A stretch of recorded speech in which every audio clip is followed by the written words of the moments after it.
23rd as we brought $65. Everyone from 96.5 The Fan will be there. The Fan's Draft Party, Thursday, April 23rd at the Brooksider Sports Bar and Grill, starting at 6 o'clock. Baseball, 96.5 The Fan. KFNC FM and AM, HD1 and HD2 Kansas City, an Odyssey Sports Station.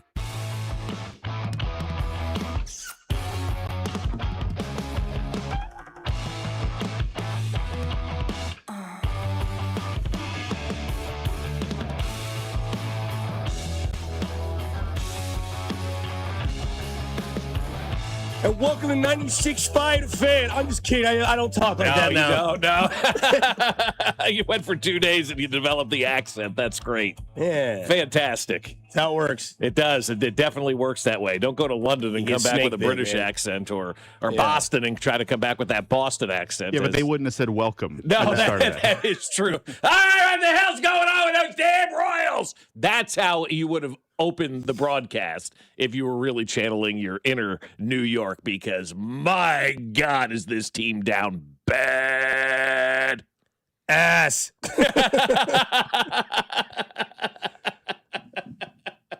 Be careful, you may get a text. So anyway, Yeah. did you have a good time on your vacation? Yeah. I wonder if more people would want to hear about that or what we think of the Kansas City Royals. Nathan, what are you? Honestly, because there's someone that's like, no one cares about your trade, man. Talk sports. We talk about live Later on. It was a fun trip. Bob was great. He was my tour guide, and then the rest is just kind of spontaneous. It was, where do you want to go? You want to go Fifth Ave? You want to go to Lex? Where do you want to go? Here we are, right? Yeah. I already know the terms. They already know the terms, yeah. We got New Yorked in so many ways. Yeah. We got Jerseyed. Dusty legitimately saw everything that you could possibly see. And I'm not talking about sites. I mean, but that too. We had fights, we had drunks, we had guy pissed himself on the transit. Yeah, guy peed himself on the train. 23 years old. I remember the first time I had a drink on a train going to a Yankee game. Yeah. And then they started talking to us, and this is what sucked. This is a small one, but we'll get into the whole trip. They started talking to us, and this is what sucked. Yeah, this is what sucked. The guy's like, oh, man. He's like, that guy saw it. And I'm like, yeah, I saw that guy. He whizzed himself. And the bathroom was right there. Yeah, because he tried to go into a cup. God forbid he get up and go. And the guy's like, you saw it, didn't you? I was like, yeah. And then all of a sudden, the guy noticed my watch, and he asked me what type of watch it was. So I told him. He's gave me the respect, the heads up, whatever, thanks to people at Diamonds Direct. And then all of a sudden, the guy's like, dude, I like your shirt. And it was just an Oasis band shirt that I got at Target. That it was you can go to the T-shirt. Yeah. And then they're like, oh, where are you guys from? I can't see. He's like, how the hell did you come in there? I'm like, duh. And he's like, oh, you're going to the game tonight? They're like, Yankee Stadium sucks. And I'm like, these are Yankees fans telling me this? They're like, go to Citi Field. It's a lot better. I'm like, no. I'm going to go to Yankee Stadium. The Royals and so, then we were instantly back and forth while we're stopped to get off to go into the city. And we could have just taken all their drinks and drank with them the entire time. And then I felt old.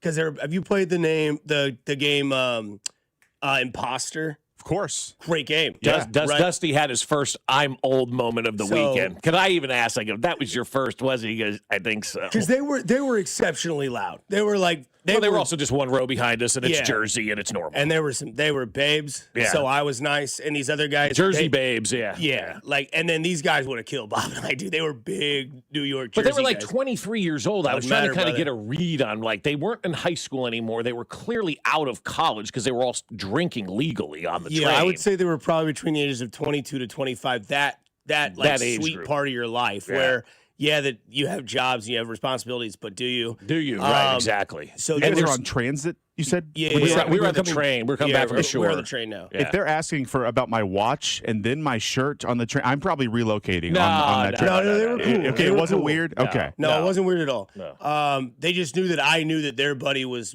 past the point of rescue. Right. Yeah. He was peeing his pants on the train. Again, the that's next a classic car is, New York is experience. the bathroom. And this then, was New and Jersey. Maloney was there standing up every time we stopped. Oh, my God.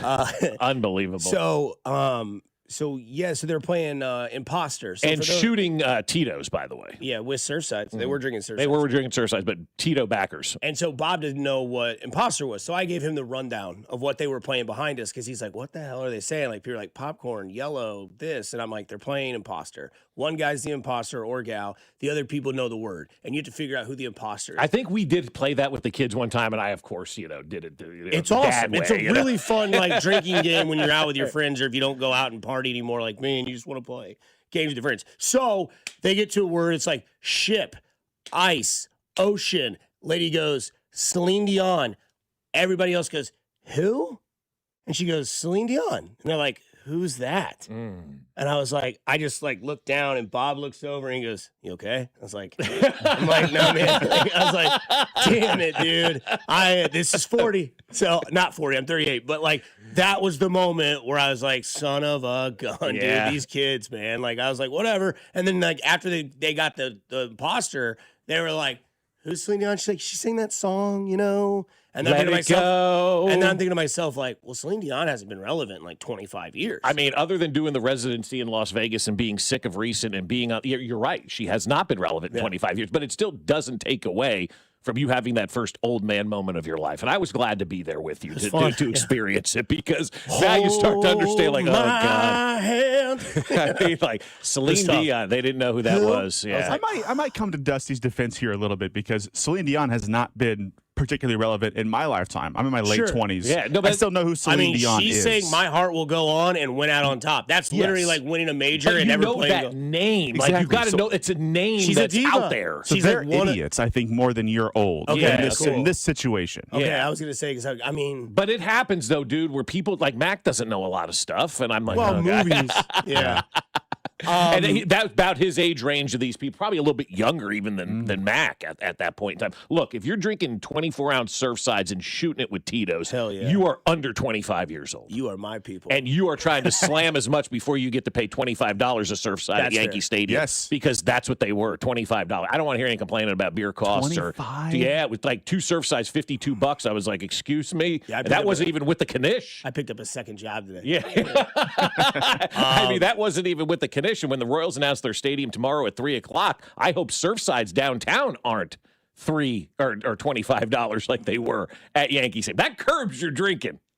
Dusty, I'll see you on the streetcar in 4 years. We'll play some Imposter and shoot some. No, I'm gonna get a side gig where I have it says I love Kansas City. I'm gonna blare loud music and have a horse and see if you want to go around town. Yeah. That seems to be successful. It is. Something that's not successful is this Royals team of late.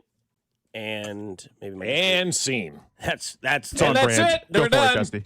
What's going on, or maybe what's not going on right now? Well, the one thing I can tell you it's not going on is there's not a problem between Matt Cotrero and Salvador Perez. They communicate on a nightly basis about the next day, and it was determined Friday night that it was just going to be an off day for Salvi. In Hugh's explanation, he mentions a mental breather, which there's a physical side to this, certainly, giving a guy a day off. But when you're a catcher, that's a lot of work he doesn't have to do to mentally get prepared for the game. So I understand why there was some contradiction, some conflict there. But the truth of the matter is it's a nothing story. It really isn't a problem whatsoever. We had great discussions with Salvi this morning. We're all on the same page, and it's time to play some baseball and try to get a win. So that's Royals general manager J.J. Piccolo talking about the story that ignited as we're in intermission. Yeah. Literally is to give it to where we were at when this happened. We went and saw the MJ. We'll get into New York a little bit later. This is, to me, more important today because this is a city thing, and we're back in the city that we live in and talking. There was a tweet from Salvador Perez. I don't know. When do you remember Salvador Perez being a tweeter? I don't. Not much. I mean, every once in a while, tweeting some couple stuff times out. a season. Yeah, Yeah. not a whole lot. Not much. No, not a. And most of the time, it's either like a Spanish tweet about how he's happy and fun, or it's like, way to go, my guy, and he's like teasing Kane or Hosmer or something like that. Right. He comes out and says, I don't need a mental breather. Right. And that was because Q, the manager, had said before the game that he needed a mental breather. And then we all have, 14 hours to kind of sit back, 12 hours to kind of sit back and wait and wonder, like, what's going on? Because Salvador Perez, second greatest Royal in franchise history, will be a Hall of Famer. He's your captain of your team, Gold Glove, yada, yada, yada, yada, yada. Macatrero, nice guy, great guy, been here 2.5 years. Right. Salvi's untouched territory. Yep. Then we find out yesterday, it's fine. I said the wrong thing because we found out that Salvador Perez was getting texts from like family, like, hey man, are you okay? Is your mental okay? Which again goes back to the communication thing. And then you hear the general manager say it's a nothing deal. This is now the third time this year we've heard that the story that breaks is a nothing deal. Now Jensen sleeps past his alarm clock. Right. It's nothing. It's a story that's being made out to be nothing. And then it's like, it's kind of something. And then you get this, and it's like, oh, it's a nothing thing. No, it's a little something. It's bigger something. It's actually a something because you have a communication issue with the way that it's being addressed. Yeah, that's exactly what it is. There are clearly communication issues inside this organization right now, and it doesn't appear that anybody is on the same page, from the front office to the team, to the players, to the manager. I will say this about Matt Quatrero, just lay off of Salvi. I mean, that's like one guy that you just can't go after and say things like that about. And did he probably mean it maliciously? No. We know Q. And was it malicious? No. But was it phrased wrong? Yeah, it probably was phrased wrong. And so you don't have to announce every day, every move. That's the problem, again, that I have with baseball. We've got managers speaking before and after every single game. Things are going to be said that are probably not the best. Things are going to be said that are going to be taken out of context. But part of the problem I have is we're talking about communication. Why didn't Matt Quatrero and Salvi have this conversation before? And Q say to Salvi, Friday night or whenever this took place, hey, we're going to give you a mental day off tomorrow. We just think you need a mental breather. It's okay. It's cool. We're good. You're fine. We're just going to give you a day. Everybody needs a day. It's why we have weekends. It's why we have days off. You're fresh when you're mentally clear. And if Salvi needed that mental break because he's 0 for 21 with, runners on base or whatever it is. Well, we found it as a hip injury, hip irritation. Maybe a hip irritation. They called some cat up from the minor leagues, Diaz. I don't know who the hell he is. He got hit in the nuts yesterday. I felt so bad for him. And he also drove a ball that quick like a cat. I mean, that guy hit a ball yesterday, and everybody, even the Yankee broadcast, that one's gone, and it just dropped. I mean, I've never seen anything like that. And so they called that guy up. But as the manager of this ball club, you have got to have better communication skills with the second greatest player of all time. And I think everybody's going to saddle up. Whose side are you on, Salvi's or Q's? I understand what Q's doing. Salvi is not playing good baseball. Somebody needs to also let him know he's probably getting to that age. But you also have to have those conversations with kid gloves on, too. And you have to have a serious talk with Salvador Perez. It just can't be, we're giving him a day for mental and kind of let it go and throw like a throwaway comment, I assumed is what Q meant by that, right? Because that's what he did mean by that. It was a throwaway comment, but it wasn't a throwaway comment to Salvador Perez. And so when you're going to talk about any player on this team, you better make sure that everybody is on the same page and everybody knows why this day is coming off or why this player is coming out of the game or whatever the case may be.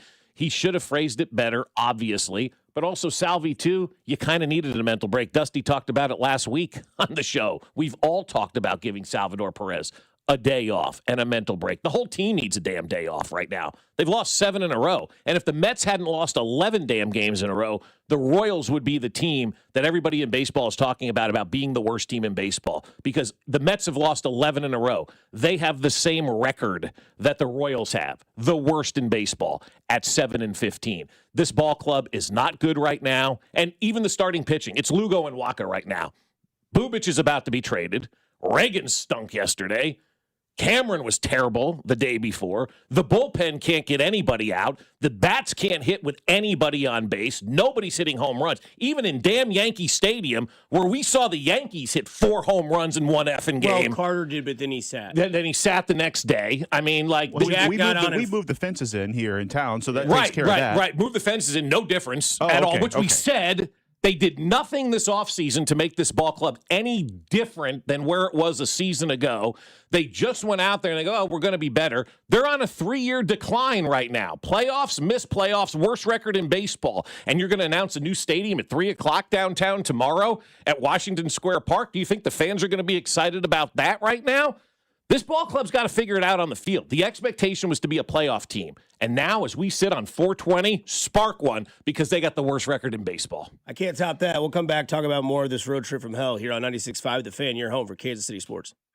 Good morning, Kansas City. It's Jack Caglione, and you're listening to Fescoe Dusty. Weekday morning starting at 6 right here on 96.5 The Fan. Brought to you by Golden Oak Lending. Do you need extra cash? Golden Oak Lending can convert your home's equity into cash in as little as 14 days. Let Golden Oak Lending cure your blues. 96.5 The Fan. Hi, I'm Emily, your friend and jeweler at Shane Company, where fine jewelry is always crafted with care no matter the price. Mother's Day, birthdays and graduations, weddings and anniversaries, the new job you got, and even the one you didn't. Give a birthstone necklace, a heart-shaped locket made in Italy, or high-quality diamond studs you can trade up every year. At Shane Company, we have something for everyone, because a friend wants you to win the gifting game. Visit us in store or at shaneco.com. Shane Company, your friend and jeweler. The WNBA is coming to Kansas City. Don't miss your chance to see the Minnesota Lynx take on the Nigeria women's national team in a can't-miss exhibition showdown. It all goes down April 27th at the T-Mobile Center, featuring elite WNBA stars and world-class international talent in one fast-paced, high-energy matchup. This is your moment to witness greatness live. Tickets are on sale now. Lock in your seats today at T-MobileCenter.com before they're gone. At Liberty Mutual, we love helping people with things like customizing car insurance, just like how we customize a song for you. Catered country tune. Liberty Mutual, saving you bucks by protecting your truck. 'Cause Birdie told me to only pay for what I need. Thank you, Limu. I'll always trust in Limu with Liberty, Liberty, Liberty, Liberty.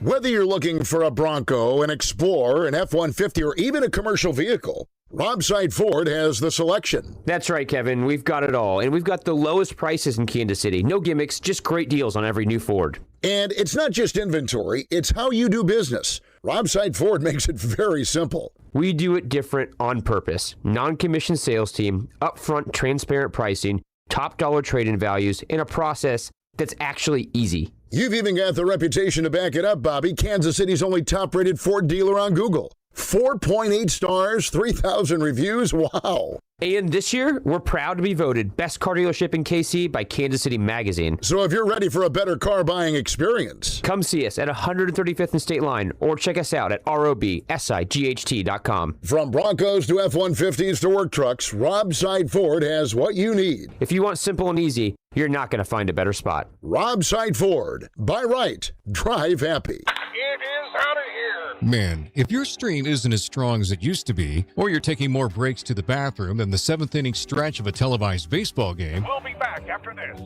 It's time to get checked. An enlarged prostate or BPH could be the cause, and Kansas City Urology Care is here to help. Fast answers, trusted care. Don't wait. Come see Kansas City's largest, most experienced, and most advanced urology team. Visit kcuc.com today. At KCUC, you see the best in KC. Staples presents Celebrations Made Easy. I went to Staples for a custom printed graduation banner and invites and saw that Party City is now at Staples. Wait, what? Party City is now at Staples. So now Staples has balloons? Yep. Decorations? Yes. Streamers, cups, table covers? Yep, Staples has everything for a party. And now buy two, get one free on select foil balloons. Holy confetti! So the best parties start at Staples. That was easy. In 613 select stores, exclusions apply. In-store or buy online. Pick up in-store only. Wesley Financial Group is not a law firm, and Chuck McDowell, definitely not an attorney. This is Chuck. Do you feel stupid for buying a timeshare? Don't. It's not your fault. You were most likely told you could rent it, and it was a great financial investment. And the deal was available today only. If this happened to you, contact your resort or Wesley Financial Group for help today. Call Wesley now for your free exit information kit. 800-939-1441. 800-939-1441. For 75 years, Kansas City families have trusted Anthony for comfort, safety, and dependable service. Thank you for trusting us with your house keys. Anthony, in your home for 75 years. The countdown to the World Soccer Championship is brought to you by Blue Cross and Blue Shield of Kansas City. From here, for wherever you are, that's the benefit of blue. Visit bluekc.com/benefit of blue for more information. You're listening to 96.5 The Fan from the DM Injury Law Studios. Mike's got this. Car, truck, or motorcycle wreck? Remember, Mike's got this. 816-888-7500. Mike's got this. Here's your traffic report on 96.5 The Fan. Brought to you by Anthony Plumbing, Heating, Cooling, and Electric on the Missouri side of Belton. 49 northbound. Accident at 163rd Street has you down to one lane. Very heavy traffic coming up from before Missouri 58. Just crawling along at best with delays building. Replacing your HVAC doesn't have to be an emergency. Plan now, pay less later. When you plan ahead, you get more choices, better scheduling, and less stress. Schedule today at anthonyphce.com. Alan Carr, 96.5 The Fan. Traffic.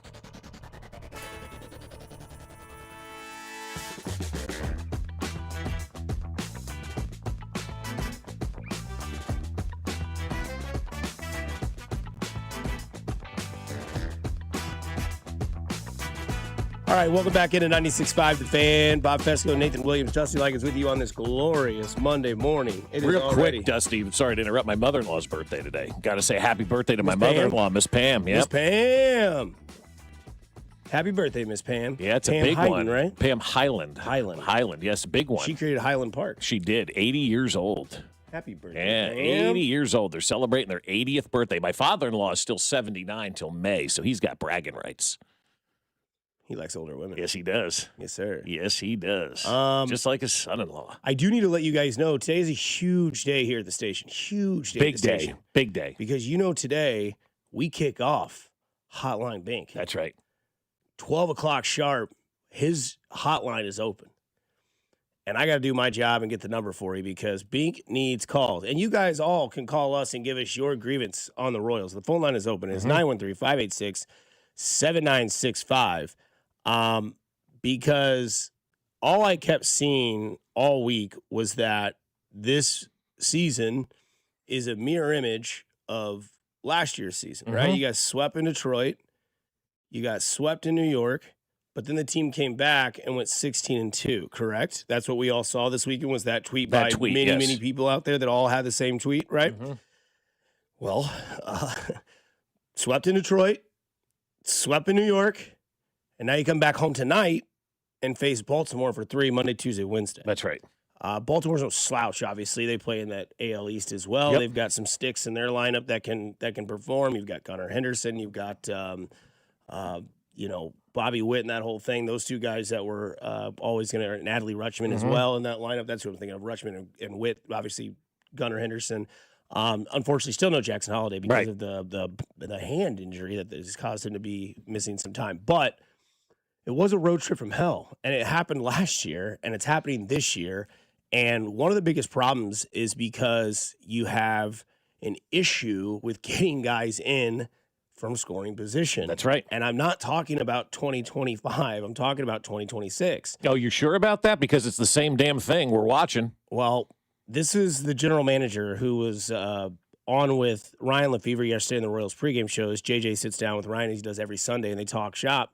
And that issue got brought up. And now it just feels like they're feeling the pressure of not hitting with runners in scoring position. Yeah, and I think what we see happening right now is the team's not winning, so there's a little bit more pressure to score runs. We know we're not scoring runs, but when you really dive into it, what it comes down to is pitch selection. We're actually faring pretty well when it comes to chase rates, but then when there's runners in scoring position, our chase rates go up higher.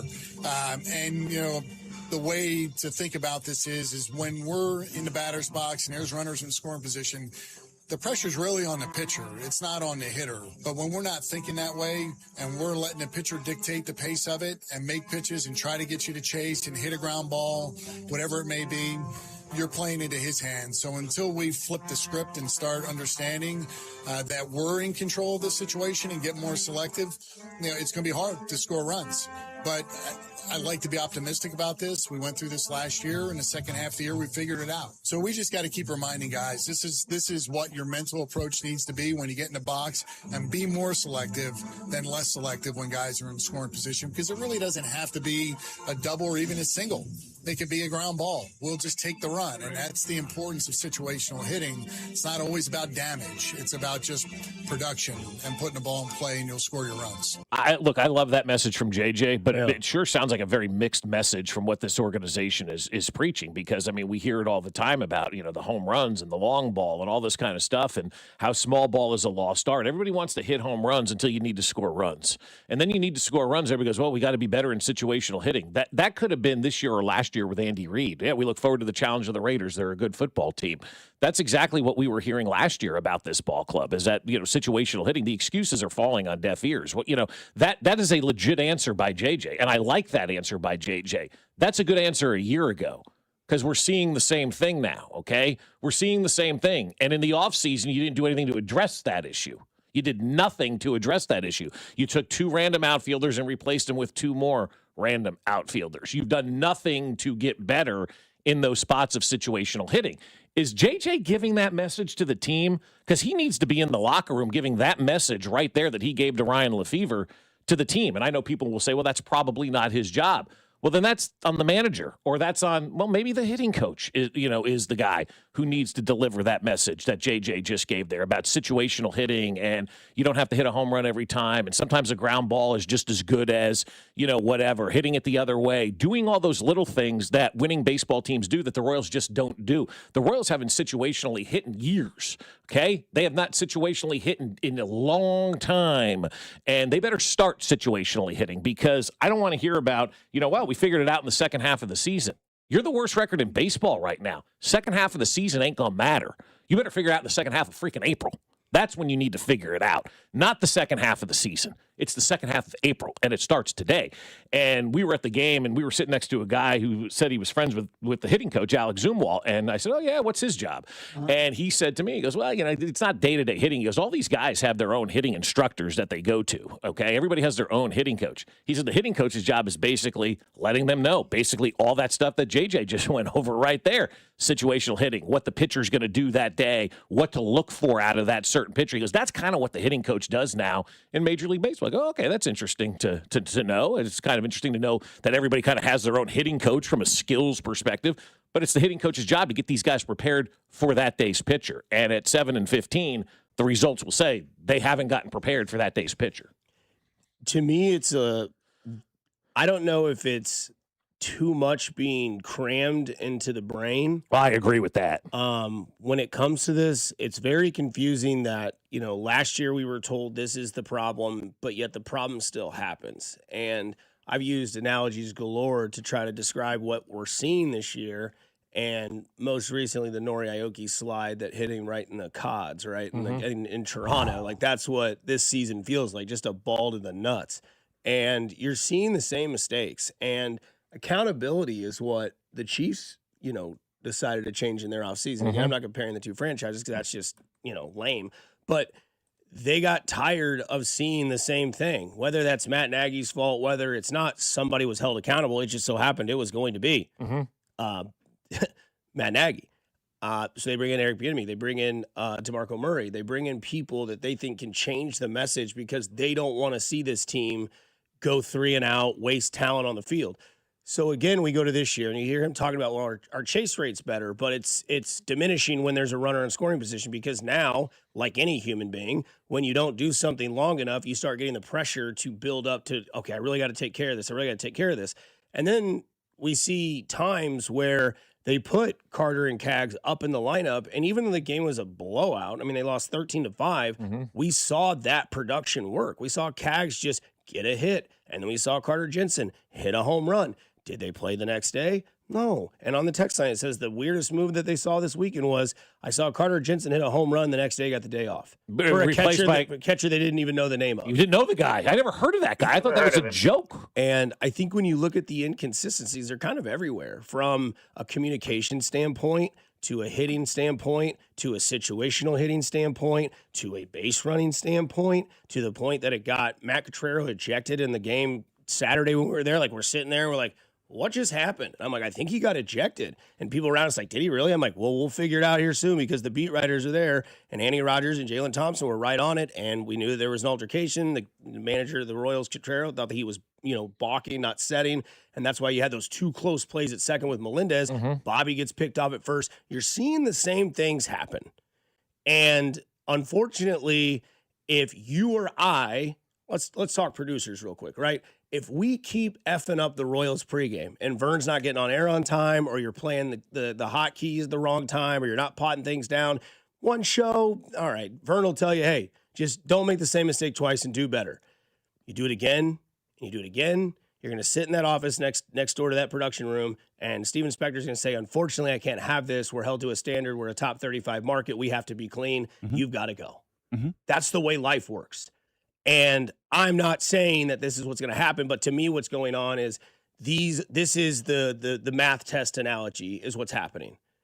You're going at home, you're studying, you've got it, you figured it out, you go to the classroom, the teacher puts the test face down, you flip it over, and your mind goes out because you have the pressure to succeed because you haven't been doing well in the past, and now you're going home and you're figuring all these equations out. You got a D, and you need to be on that final. And then flip the test over. Yep.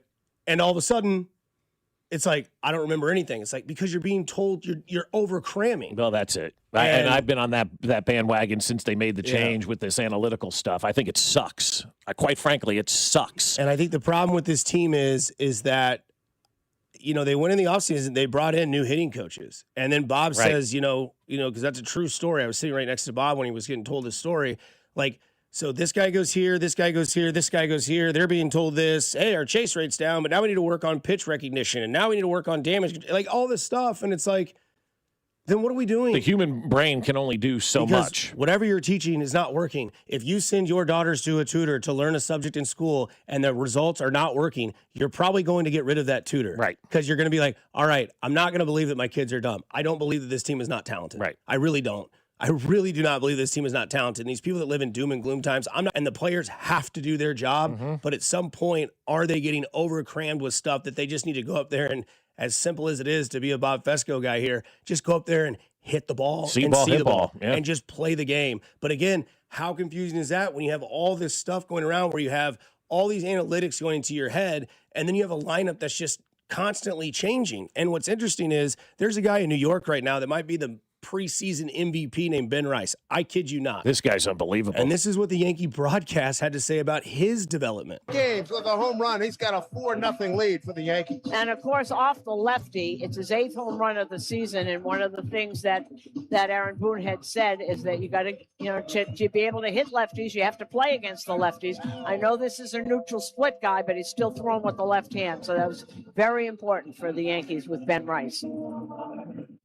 I don't know. Gee. I don't know. I mean, we've only been saying that here, but yet we want to mix and match and do this and do that. Yankees are in first place, by the way, just so everybody knows. Royals have the worst record in baseball. You tell me which strategy is better. I just think something has to change. I don't know what that is. I don't know how you change that. I don't know if it's just a lesser message or if it's just a, hey, you know what? Let's just go out there and let's go back to this. Let's go back to what I don't know. I mean, there's a lot going on. It's a scrambled salad of analytics, in my opinion, and the result is a 7-game losing streak. Now you are back home. You get to play at home. You're off that road trip. But again, like, if it didn't work last year and it's not working this year, what are we expecting it to do now? Right. You just can't. And you can't continue to just hope in one hand and poop in the other. It just doesn't work that way. I hate to tell you this, guys. There's a big night happening Thursday this week, and it's the NFL draft. And we'll get into the Chiefs a little bit later because there will be stadium news tomorrow about the relocation of the Royals. Washington Square Park. They're going to make their announcement tomorrow around 3 o'clock, I've been told. So. And then Wednesday, everybody's going to bed with their draft hat on. Right. And if you continue this, I can't save you from the fan base. Yeah, it's schedule release time, baby. Yeah, it is. But I told Dusty over the weekend, I said, with the way that the fans are reacting right now, the Royals didn't even make it to the draft this year. We usually say, well, they make it to training camp or whatever, The Royals right now have not even taken their fans to the draft, okay? We didn't get to mid-April with this team before everybody started to freak out. And rightfully so, they should freak out. Again, you have the worst record in baseball. There's no – and you're tied with the Mets, but they've lost 11 in a row. The Royals have lost 7 in a row. They have 7 wins on the season. They are the worst record in baseball. And fans have a right to be upset. We have a right to be upset because you're not producing. You're not giving us – what you want, and you're in a 3-year downfall right now. This is a 3-year decline that the Royals are in right now. And the Chiefs have a top 10 pick, maybe even higher than number 9, as you know, the rumors and whatnot are flying around. The Arizona Cardinals are now saying they're in love with Jeremiah Love at number 3. So you know what that means? There's a potential. They're trying to get out of that number 3 overall pick by saying that kind of stuff to get teams to try to move up and trade with them. So there is a lot of draft stuff happening right now. And you have a baseball team that is not producing, that is not keeping people interested, that is not getting people excited. And we're watching the exact same. I can't tell you how many people I have been talking to, friend-wise, I go, we've already seen this show. We've seen this, and it's not one that I want to see again. It's not MJ on Broadway where I'm going back. It's not like, you know, oh, my God, the Chiefs in 2018, and you want to watch that offensive performance on repeat. This is a bad product right now that the Royals are putting out there for their fans. And they're going to roll out a new stadium tomorrow, and they've got this product out there right now. Fans are not happy with the way that the Royals are performing, and they should not be happy with the way that the Royals are performing right now because the Royals didn't do anything this offseason to make this ball club better. So I'm less upset about the left fielder, I think, than you, Bob, because you have the top 4 in the lineup that obviously you're expected to produce. But beyond that, you're getting production you weren't getting last year. Kaggs is hitting. Carter's hitting. Everyone loves what Kyle Isbell is doing. Your big 4 plus those 3 guys producing, that is more than enough to score enough runs. I am still on the players more so than I am the front office for the left field spot. It is more of what you said, Dusty. It's the same mistakes. I can't watch another guy get picked off at first base or second base. I can't do it. I'd watch it thrown out at home. But it's also the lineups too, Nathan, that you don't really know who's considered. Okay. No, I'm going to get back to that because I'm getting there. Because I was going to lead. This is him as his closing arguments at a court trial. I want to bring it back and say I'm not just absolving this coaching staff of any accountability.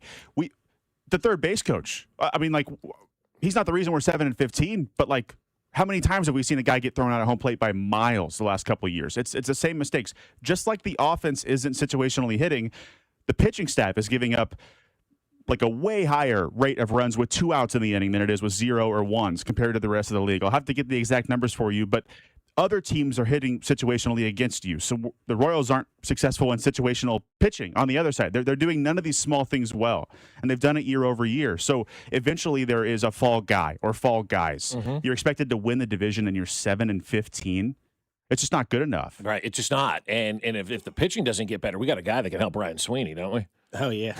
We'll get to that a little bit later on, too. But, yeah, it feels like deja vu. And it's deja blue. It's the royal blue deja vu. I mean, it's the same result, and you're just not getting it. So I don't know what has to happen. But we can get into a little bit of an overreaction because it is a Monday here. My overreaction is this: after going to New York and trying all the pizza and stuff like that, and going to the Jersey Shore. We had 2 different styles of pizza. We had the classic New York style pizza. We had the Jersey Shore pizza. The Jersey Shore pizza was a tavern style. I think tavern style pizza is the number 1 style of pizza there is, and I'm going to die on that hill. Okay. It's hard to argue. You can keep your deep dish. Yeah. You can keep your pan style. You can keep your Detroit style or your New York.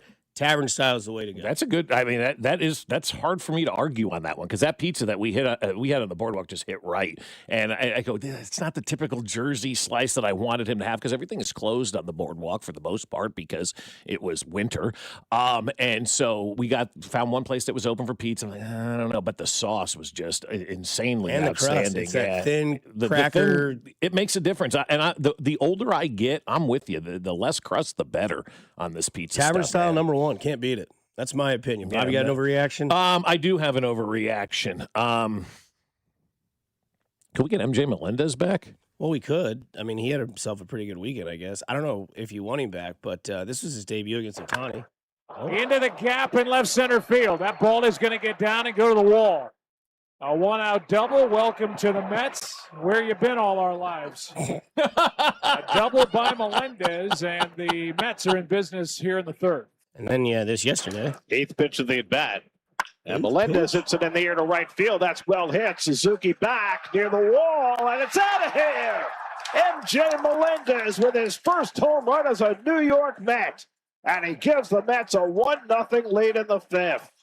So is your overreaction that MJ Melendez is now going to be Brent Rooker and Ryan O'Hearn? Well, that's what I have written on my list. Eventually, you have to start asking the questions. Why is every bat that goes away better than when they were here, and why can't we replace those bats? Because since O'Hearn and Rooker and now MJ have gone, not that I'm saying I want MJ back, because I don't, but you get the point here. You have to start asking questions. This is now at least 3 gentlemen that we looked at here in Kansas City and said, well, that guy can't hit, and we've moved on from. And all of these guys have gone elsewhere, not only hit, but have made all-star teams and are becoming the apple, no pun intended, of the eye of Met fans. Not that there's anything to cheer for there. They've lost 11 in a row. They haven't won since MJ joined the team. That's exactly right. Coincidence? I think not. But it's like 2 games or something. But MJ is now knocking the cover off the ball. Brent Rooker has knocked the cover off the ball. Ryan O'Hearn has knocked the cover off the ball. What's the commonality here? They all left Kansas City, and they all got better. What's going on here in Kansas City? I have to ask the question because I look around the league and I see these results where guys leave here and get exponentially better, where they're cashing in on the free agent market like Ryan O'Hearn did this past offseason. MJ Melendez so far this year, a 357 average, a 438 OBP, slugging 714, an OPS of 1.152. He has 16 plate appearances in 4 games. He has 5 hits, 1 home run, 2 doubles, 2 RBI, 2 runs, 2 walks. I don't know. That question is what got pitching changes a few years ago in this organization with Cal. It was guys like Brad Keller and Jacob Junis leaving this team and being productive elsewhere. So I'm not saying, Bob, that it is the hitting coach's fault they're 7-15, but it is that line of thinking that led to changes, and now we are happier with the way that with sort of the MO of this pitching staff. Yeah, the starters have been outstanding. The bullpen can't find a way to get it out right now, and they need to do better with that. They need to find ways to get out, when you turn it over to 7, 8, and 9, because these starters, man, at this point in time, like I think Lugo's going today. Lugo and Walker are on top of their game right now. I'd be in there throwing chairs at everybody else. Yeah, my overreaction would be Cole Reagans if I could have one. Yeah. And it is, he's got an ERA of 6, 22 strikeouts to 18 walks so far this year. Has not been good. A lot of starts where he's not been good. Even the Yankee broadcast yesterday was like, something's not right with Cole Reagans, man. This guy's walking a lot of people. He doesn't normally walk a lot of guys. Maybe that hand isn't as good as we think it is. Yeah, but the Braves hit him around before that. Yep. He was wild, effectively wild against the Twins in his second start. Then he got hit in the hand. And then against that was 8 walks yesterday, a career high for Cole Reagans. So my overreaction would be what's going on with Cole Reagans. Okay. Fair question. Scott Fescoe, Nathan Williams, I'm Dusty Likens. Do you want to hear about New York? I can't wait. I've spent 40 minutes and I'm on pins and needles over here. We'll talk about my first time in New York as I took a bite of the Big Apple and it tasted so sweet. Here on 96.5 The Fan, your home for Kansas City sports. Good morning, Kansas City. It's Carter Jensen, and you're listening to Fescoe and Dusty, weekday mornings starting at 6, right here on 96.5 The Fan. Brought to you by Golden Oak Lending. Do you need extra cash? Golden Oak Lending can convert your home's equity into cash in as little as 14 days. Let Golden Oak Lending cure your blues. 96.5 The Fan. Well, I'll tell you, my friends over at Aspen Lawn and Pest Control do such an unbelievable job. I came home this weekend and my wife looked at me. She goes, look at this grass. It looks awesome, doesn't it? I'm like, yeah. She goes, it rained all weekend. It was green. It was beautiful. And we're like, look at our lawn compared to everybody else's on the block. It doesn't touch anybody else's on the block because it is that much better. No dandelions, no weeds, no dirt spots. I mean, it is outstanding. And now we're getting into that time of the year. We started to set up the patio yesterday, or the lanai as we like to call it, and we put out the cushions, we put out the chairs, and you know what that means next is that mosquito dome, so we can sit out there and enjoy the outside. But more importantly, our dog can enjoy the outside, because every time I look at her, she's rolling in the grass. So we get that mosquito dome over the top of the house. It keeps out the pests, the ticks, all of that kind of stuff that's no good for you or your dog. And right now, you can get the college-educated professionals at Aspen Lawn and Pest Control out to your house and take care of business. They offer full-service lawn care, irrigation, and pest control. So mention this ad. You'll get a free estimate and up to half off your first application. So visit them now at aspenlawn.com. That's aspenlawn.com. Hey, it's Gold, and right now I'm driving the new 2026 Ford Mustang Mach-E. It's a fully electric vehicle, saving some money on the high gas prices right now. And over at Shawnee Mission Ford, Ford has announced a great way for you to get that dream vehicle. $399 lease payments on Mustang EcoBoost, Bronco Sport Big Bend, or $499 lease payments on a Mustang GT or an Explorer Active. Get that vehicle of your dreams for only $399 or $499 a month, plus a $500 gas card on top of that. Shawnee Mission Ford is on a mission to do more in 26. $999 down payment plus tax and fees for 36 months and 10,500 miles a year. Whoa. Okay, this one says you get a free phone if you switch. Hey, this one also says you get a free phone if you switch. Yeah, they all do, hon. Wait. The T-Mobile one says families saved over $3,700 versus the other big guys in the past 5 years. And their experience plans have Netflix included, plus a year of Dash Pass by DoorDash. Hang on, let me see that. And a 5-year price guarantee? Oh yeah, we're switching. That's what I'm talking about. Do we clap now, or...? I'm thinking half-half. At T-Mobile, get savings that keep stacking up. That's value you can feel every day. Switch now at T-Mobile. Savings based on Harris X billing snapshots from Q3 2021 to Q4 2025 among accounts with 3+ voice lines compared to AT&T and Verizon, excluding discounts, credits, and optional charges. See harrisx.com/T-Mobile. Price guarantee on talk, text, and data. Exclusions like taxes and fees apply. See T-Mobile.com. Everything you knew about reaching customers online is being rewritten. Time to rethink your approach. Outcomes from Viant finds real customers, not impressions, not clicks, customers.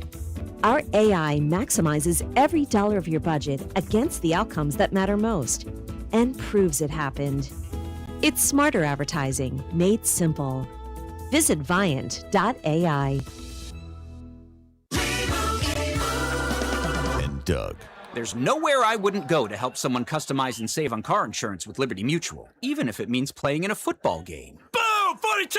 You're going down, Doug! Oh, yeah? Your price on car insurance when you customize and save is going down. Hey! Limu? What are you doing on their team? Only pay for what you need at libertymutual.com. Liberty, liberty, liberty, liberty. Did you hear? Allstate car insurance now costs even less. So when you bundle with home, you can save even more. Check Allstate first to bundle and save with a new lower auto rate. You're in good hands with Allstate. Not available in every state. Only applicable for new auto insurance business. Rates will vary by several factors, including how you purchase the policy. Potential savings may vary. Allstate North American Insurance Company and Affiliates, Northbrook, Illinois. You know that Chick-fil-A sells more than chicken, right? Hello, my name is Jaleesa, and a little thing I love about the Chick-fil-A sausage, egg, and cheese biscuit is how it's all of my favorite breakfast items in one good bite. That fluffy egg, that melty cheese with that perfectly grilled sausage. It just gives you that warmth, that comfort food that you love. It is the best possible option for a classic breakfast. Comfort is calling. Order a Chick-fil-A sausage, egg, and cheese biscuit with Simply Orange Juice on the Chick-fil-A app today. Real guests paid for their testimonial. Royals coverage brought to you by Metal by the Foot, your metal project superstore. For over 36 years, Metal by the Foot has been your source for steel, aluminum, brass, and stainless. Located in Casey and Topeka. Online at metalbythefoot.com. When you need a piece of metal, remember, metal doesn't have to cost an arm or a leg, just the foot. 96.5 The Fan's draft coverage is brought to you by Gann Asphalt and Concrete, the Leavenworth PD, and the Salvation Army's Civic Breakfast. Here's your traffic report on 96.5 The Fan. Missouri side of Belton, 49 northbound recovering. Earlier accident at 163rd has cleared. You may encounter some slowdowns around Cass Parkway, but things are unwinding. Lee Summit, US 50 westbound, slow from 3rd Street up to 470. Kansas side, 635 northbound, heavy from K5 to the bridge with construction. Alan Carr, 96.5 The Fan. Traffic.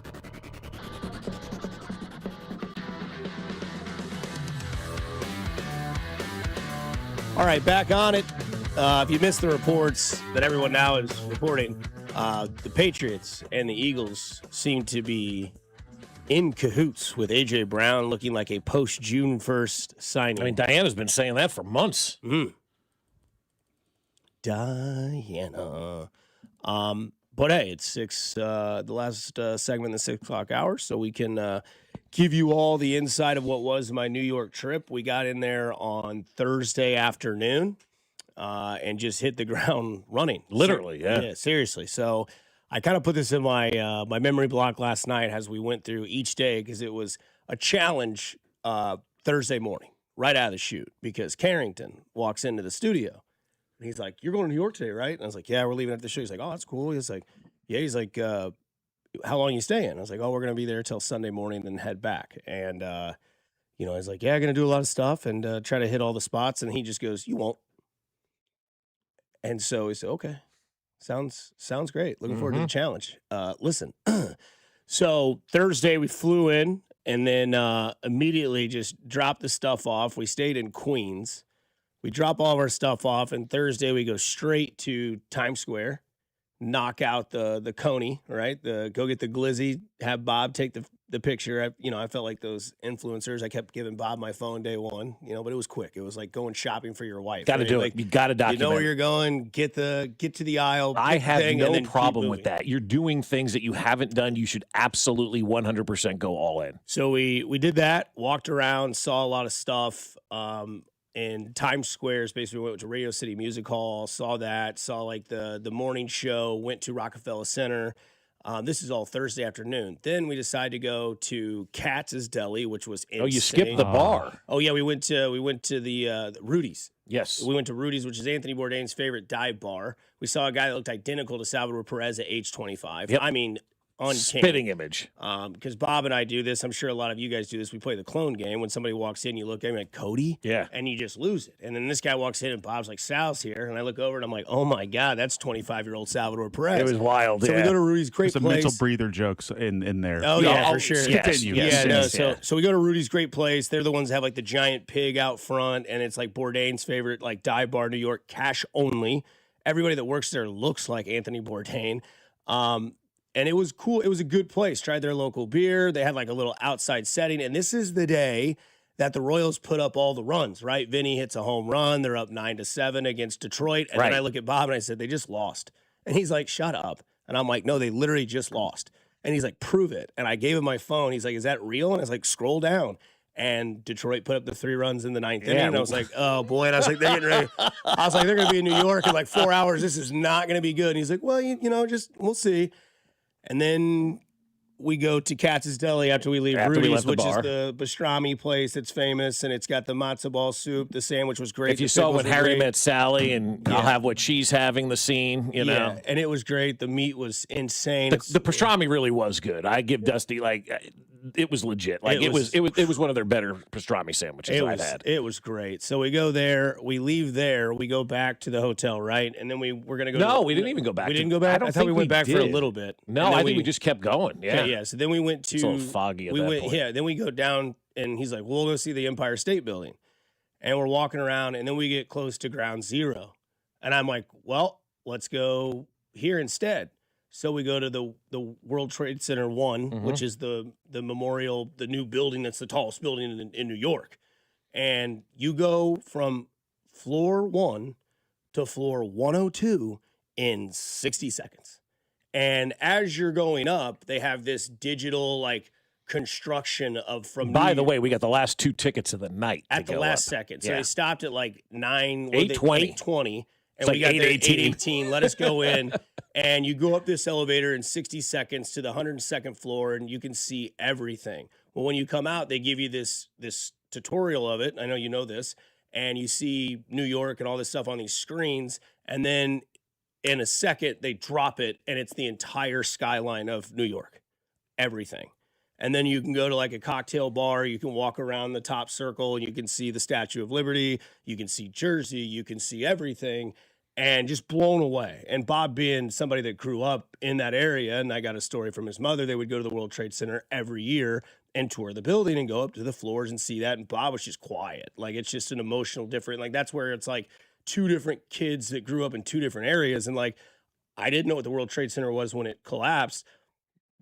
Bob knows the exact same ordinance of like where everybody was running from. And I even said, like, when we got closer to it, I was like, "Is this the street that you see all the videos from when everybody was filming the towers?" And he's like, "It is." And I was like, "Okay." So it was somber. We go to the cocktail bar at the end of the night, nightcap with a great view. We're watching helicopters and planes, and you're seeing all these planes waiting to land. Like, I'd never seen this before. Like, they're literally in waiting to land at the airport because there's so many flights going in and out. We go home. We wake up Friday morning. We take the train to Jersey. That's the day. That was my day. And it was awesome. You know, you take the train into Jersey, you see all the houses developing as you get closer and closer more to the shore, the money that gets created. You just see all this stuff. You see all the people on the train and everything. And then we got to Asbury Park, and I'm now flipped roles. I'm quiet. I'm looking around. I'm in awe. And you can't make this stuff up. It's just like how the Lord works. We go to the Stone Pony. It's closed because there's no show. There's a lady there selling tickets to future shows. I walk in, I give her the whole deal. I'm like, hey, I'm from Kansas City. I'm a diehard Bruce fan. Is it okay if I go in there and get a picture? Because they had it all crossed off. Couldn't go in. And the lady goes, yeah, if you go in there real quick and then, don't, touch anything. I was like, I won't, I promise. I go in there and take a picture. Well, there's this guy standing behind me, and he goes, do you want a picture of Bruce's guitars? And I was like, yeah. So I turn around, and he's like, it's these two, and she's in the back. Earl, point at the ones that are Bruce's. And he points at both of them. I get a picture of them. I start talking to the guy about it. We go back and forth. And they didn't have to do this. No, they could have told me no. Man. They could have said, sorry, we're not open. You can't cross those lines. And from when she told me to go in and out and be quick, turned into a 10-minute exhibit tour, basically. Yeah, you got a tour of the place. Of course. It's the way it always works. Oh, man. I didn't know that, but it was just Bob and I in there, and Bob just kind of stepped back in the distance and let me kind of just fanboy out. Bought a koozie, so I've got my typical sort of, souvenir that I always get. We go down the Jersey boardwalk. We walk on the shore. I get in the water like an idiot. It's like 25 degrees. I'm kidding. It was like 40. But it was, then that's where we had the pizza. I meet a girl at the bar. She's talking to me about Jersey, where I'm from. Book this ticket back next week. That's right. And she's telling me all this stuff and all this. And then we get back and we go to New York. We go to Yankee Stadium Friday night. Boy, that was fun, right? And so we're down there, and I think there was a huge CAG family, Caglione's family was down there. I go down and take a picture of all Yankee Stadium, and I come back up, and this guy's from straight Brooklyn. And he's like, what's the hell with all these Caglione people? Are you his family? And I'm like, no, I'm just from Kansas City enjoying the game. Well, that sucks. And then he turns his hat around, and he's got a Raiders hat on. He's like, and you know what else sucks? Mahomes and the Chiefs. And I'm like, man, I'm in New York. And he's like, no, I'm just busting balls, is what he says. So I, crouch down in a catcher stance. I start talking to these guys and all these people from New York, thick New York accents. And then the Royals kind of rallied, right? They started, playing well. Vinny hits the home run. We're looking good. And all of a sudden we get up and we start cheering. We're pretty buzzed at this point. And these kids, 8 years old, birds, thumbs down. Yeah, you learn early. Shut up. Yeah. And then the Yankees go up and they take the lead.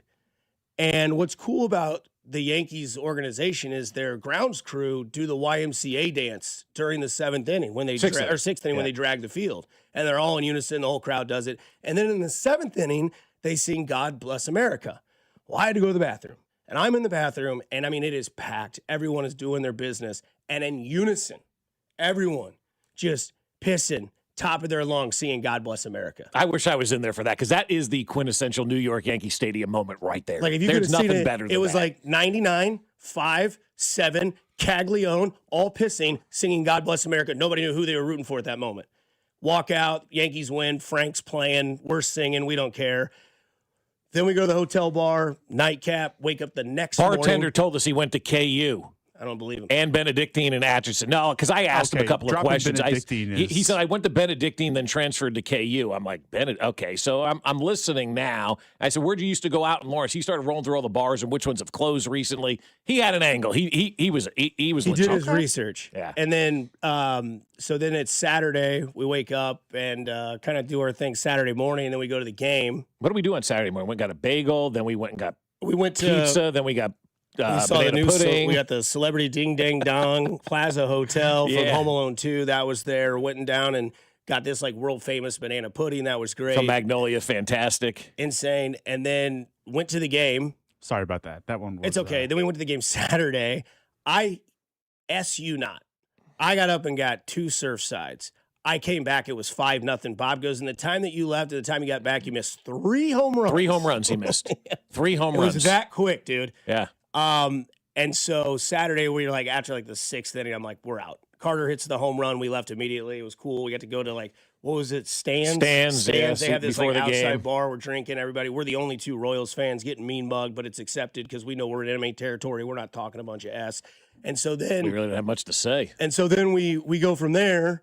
Then we got to go to the Broadway show that night. So this is still the same trip. It's crazy. And we're walking everywhere, taking the train, all this sort of stuff. So then we go to Junior's to meet your wonderful parents. Mm-hmm. I'm in love with Bob's mom, by the way. Saint. Great lady. Fantastic lady. Wait till 9:45. Bob will have tears in his eyes. I just heard a car accident. It sounds like my wife just went off the side of the road. Yeah, no. Jin's in that level, too. Don't worry, Jin. I got you. So then we go see MJ, the Broadway play. It's the first time I'd ever seen it. Bob's parents, kindest people in the world, bought me a ticket. We sit in the mezzanine, and we're watching this play happen, and it's insane. Like, I need to go see more Broadway.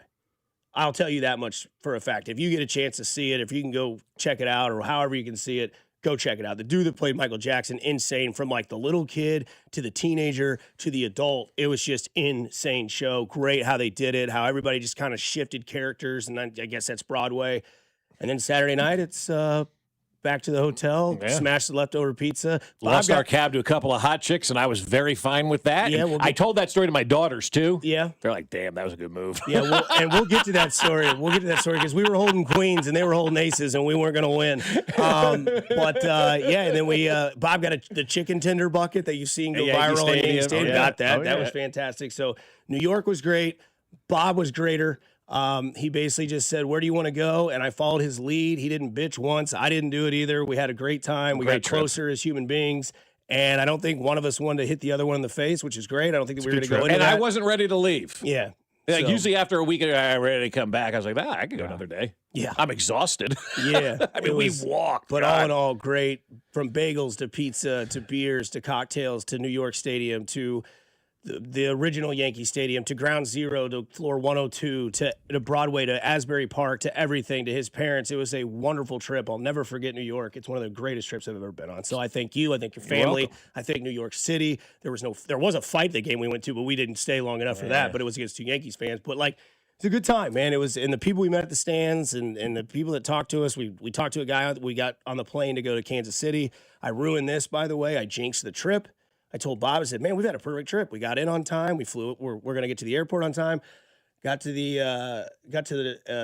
airplane, loaded up. The guy goes, well, we're down to 1 runway today. We're going to be an hour delay. I told Dusty, I said, we didn't have a good trip until the wheels are off the ground. So, and then sure enough. New York was fun. The stadium was tight. There's a new stadium coming to Washington Square Park. We'll talk about it next here on 96.5 The Fan, your home for the Kansas City Royals. I'm in love with Bob's mom. Hey, it's Vinny Pasquantino, and you're listening to Fescoe and Dusty on your home for Royals baseball. 96.5 The Fan. Brought to you by Golden Oak Lending. Do you need extra cash? Golden Oak Lending can convert your home's equity into cash in as little as 14 days. Let Golden Oak Lending cure your blues. 96.5 The Fan. Well, I'll tell you what, my friends over at CertaPro want your house to look awesome and beautiful, and they can help you make your house look awesome and beautiful, because I know you all need a new coat of paint, right? Whether it's on the inside, whether it's on the outside, it doesn't matter where. CertaPro is going to make your house look awesome, and now is the time to complete that painting project that you've been putting off. CertaPro Painters provides a free estimate, and it's quick, and they do it at the right price as well. Whether it's interior or exterior, you'll never have to wonder what's next. They'll provide reliable updates because they know how important this project is to you and how important your home is to you as well. So if you're thinking about the outside of your home, the inside of your home, it's time to call CertaPro and ask about their spring sales event for 10% off qualifying projects through May 15th. And remember, each CertaPro painter's business is independently owned and operated right here in Kansas City. So schedule your free estimate now at CertaPro.com. That's Certa with a C. It is CertaPro. Hello, Kansas City. Bank of America, in partnership with Visa, invites you to a FIFA World Cup 26 watch party. Open an eligible Bank of America checking account in participating financial centers only for an opportunity to reserve 2 complimentary tickets while supplies last. Experience special musical guests, games, giveaways, food, and more, all at a legendary venue. Learn more at BofA.com/BofA Visa Watch Party. What would you like the power to do? Bank of America, proud to be the official bank of FIFA World Cup 26. Bank of America N.A. member FDIC. Terms apply. All rights reserved. Have you lost your energy? Not feeling it in the bedroom anymore? It could be your testosterone. Yes, even if you're a woman. Testosterone controls energy, confidence, and sex drive, too, for both men and women. Want to find out if your testosterone is unbalanced? Find out now for free. Starting April 1st, Synergen X and Low T Center are offering free testosterone testing for both men and women.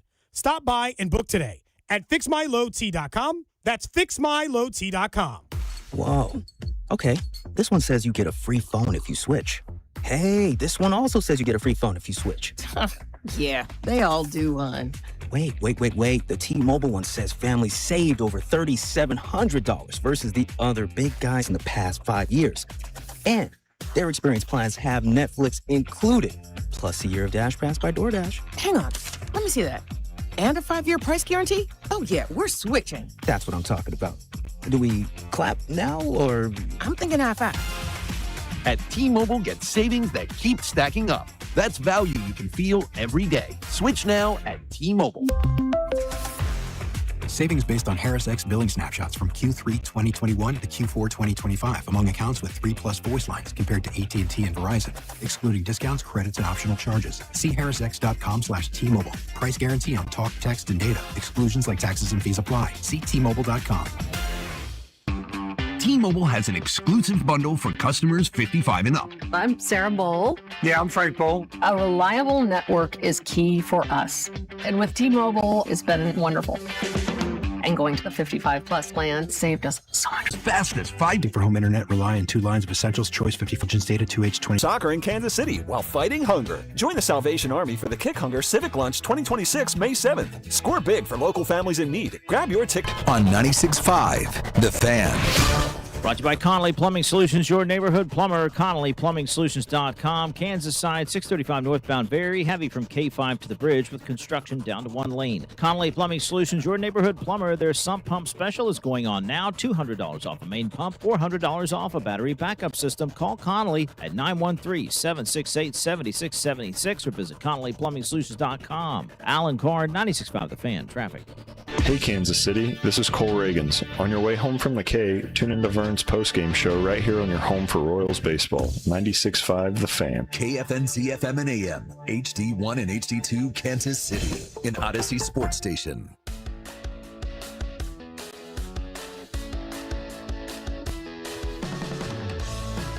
Hey, don't forget, today's the day. Hotline Bank is live at noon. So if you guys can, if you're listening, if you're not driving, I don't want you to get distracted. The number to call Hotline Bank is 913-730-5131. Again, that is 913-730-5131. That hotline opens up at noon today. It closes at 2. Don't worry. Tomorrow, yes, you can do the exact same thing at the exact same time with the exact same number. So again, Hotline Bank, 913-730-5131.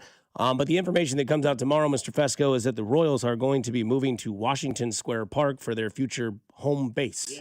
For their new stadium. For their new stadium, yeah, that's the expected announcement at some time tomorrow. I heard around 3 o'clock tomorrow they're supposed to announce that Washington Square Park, the Crown Center area, is where they're going to be building that new stadium. And I'm saying, good, let's go. Let's get it done, man. It's time to move forward. I think the Chiefs have 3/4 of their stadium built already. I kid.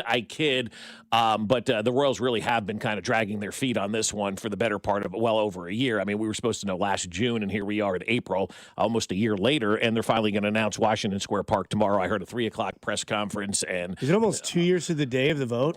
Over 2 years. Okay. Yeah, over 2 years since the vote failed the first time. That's why I'm wondering if there's going to be. It was April, right? It was the beginning of April. Okay, yeah, like April 3rd or something like that, right at the beginning of April. So a little bit over 2 years from the time the vote failed to where we are now. And it's been a process, to say the least. But, I'm glad it's getting done. I'm glad we're getting it built. And you had the opportunity to experience what a downtown stadium can be like, so to speak. I mean, obviously it's the Bronx. It's not, it's not Times Square. It's not the central part of the city, but it's still the city atmosphere and the city vibe. And I tell people all the time, downtown baseball's great. It's a lot of fun. You just walk around, you hop on the train, you go to bars, you hang out with your friends. You had yourself a blast, didn't you? Yeah, it was awesome. And it was just crazy how, there are ways to get around, take the streetcar to the stadium. Absolutely. And that way, if you're like, well, I don't really want to. And I piggyback on... Or the Plaza now, because it runs all the way out south to UMKC. Yeah, I mean, or you could Uber. That too. But the other thing, too, is that I'll piggyback on Alex and Cody's topic the other day, because they were talking about people saying they'd have to walk around downtown. And I had this same kind of topic debate. Like, if you park at Kauffman Stadium, you're in, like, lot J, 26, and your seats are in... the third base, let's say they're on the first base side. That'd be the opposite side of the parking lot, I believe. Mm-hmm. And you're on the first base side. From that spot that you walked out of your car to the time that you get to your seat will be no different than if you park in a parking garage at P&L and walk from that Washington Square Park location to your car. It is basically the same distance. Yep. It seems shorter because you're there. But from the steps you take to getting into the stadium, from the parking lot to the gate, it's still the same. It's like telling people about the new airport. It's the exact same type of thing, to get to your gate as it was in the old one. It's just set up differently. Yeah, and I look, I'm happy they're staying. I'm glad they're going to be a downtown stadium. I've seen like all these different renderings of what it may look like. Yes to all of them. Sure. Smash on every single one I've seen. It's exciting to know that we can finally put this to bed. Exactly. And not have to worry about it. We know where the Chiefs are going. We know where the Royals are going. And we assume the announcement is tomorrow. That's where they're going. Yeah, tomorrow, downtown Washington Square Park around 3 o'clock is what they're saying. But you're talking about the parking stuff, right? And it's such a cliche for people, right? Where are we going to park and all this kind of stuff? And I remember when they were talking about building the stadium just south of the Kauffman Center there, right? And they were talking about, running the streetcar under it and having a bar over the streetcar, looking out and having that kind of setup. And at that point in time, there were like 25,000 parking spots within a couple of block radius, So people think about parking. Oh my God, where are we going to park? There's plenty of spots to park. To me, the people who complain about parking are the same people now that are complaining that games are on streaming services. Like it's one and the other. Stop it. You're putting that wall up as an excuse instead of trying to figure out a way around that. And so the parking stuff, yeah, I understand it is concerning for everybody. Where are we going to park? It causes a lot of anxiety. But with that ballpark going to be announced tomorrow at Crown Center and Washington Square Park, you have now the opportunity to park as far south at the Plaza in free parking and ride a free streetcar up to the game and get off at Union Station, watch the game, take the free streetcar back down to your free parking spot on the Plaza, and absolutely pay nothing for transportation to the ball game. Or if you're coming from the Northland, you can find a lot, maybe you pay a couple of bucks downtown at that point in time, find a lot, park for a couple of bucks, take the streetcar down. It does make it a lot more convenient. Getting on the train and not having to worry about your car is a godsend. I know for Dusty and I, two of us together couldn't have driven. We jumped on the train, knew what stops we had to get at, get boom, boom, boom, and you're back to your hotel. It's safer from a not driving standpoint. Obviously, we did see the one person, doing whatever they were doing in the corner on that train. Sometimes you see that, but I mean, it's all part of the experience. It really is. It's all part of the experience. So tomorrow at 3, when they announce the new downtown stadium, get excited about it because you feel alive at downtown baseball, don't you? You feel alive, baby. It literally is. You don't have to go home, but you can't stay here. Oh, the game's 2.5 hours. It's only 8:30. I'd like to do. Okay, well, let's go to wherever. And don't forget, this year we're partnering with KCUC, who is donating $50 to Prostate Cancer Foundation for every home run the boys in blue hit this season. 1 in 8 men will face prostate cancer. Early detection saves lives. At KCUC, Kansas City's largest, most experienced, and most advanced urology team. You see the best in KC. Schedule today at kcuc.com. On the other side, it's draft week. It's Bink week. It's the Chiefs moving up. We'll talk about it next year on 96.5 The Fan, your home for the Kansas City Chiefs. You're listening to Fescoe and Dusty, brought to you by Golden Oak Lending. Do you need extra cash? Golden Oak Lending can convert your home's equity into cash in as little as 14 days. Let Golden Oak Lending cure your blues. Your home for Kansas City sports. 96.5 The Fan. I'll tell you, speaking of parking, Park and Go was awesome at the airport, man. That storm rolled through on Friday night. My wife sending me pictures. I'm like, car going to be fine. We've got all covered parking at Park and Go. We got back yesterday. Everybody's car was undercovered. No storm damage to anything.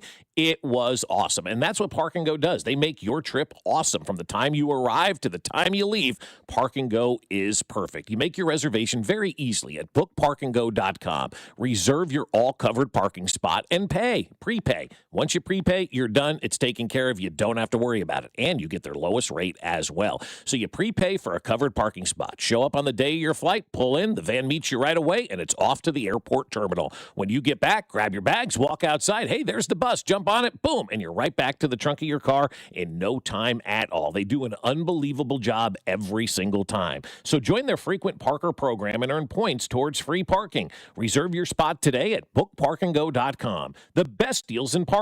Bookparkandgo.com. Park and Go, family owned and operated. Getting a little older doesn't have to mean, well, getting older. This is Jeff for Heartland Men's Health, and if you're feeling low energy, can't sleep, can't lose weight, are struggling with brain fog, or your sex drive is off, it's time to change it up. At Heartland Men's Health, our advanced medical strategies featuring TRT, GH peptides, NAD+, GLP-1s, PDA, and more treat low T and other hormonal issues to help you shed pounds, have more energy, enhance your body composition, improve sleep, increase your sex drive, and so much more. Getting you back in the game again. So don't be older. Be stronger in the gym. Be sharper at work. Be better in the bedroom, and be more confident in every part of your life. So call us today and find out how our advanced treatment strategies could change the game for you.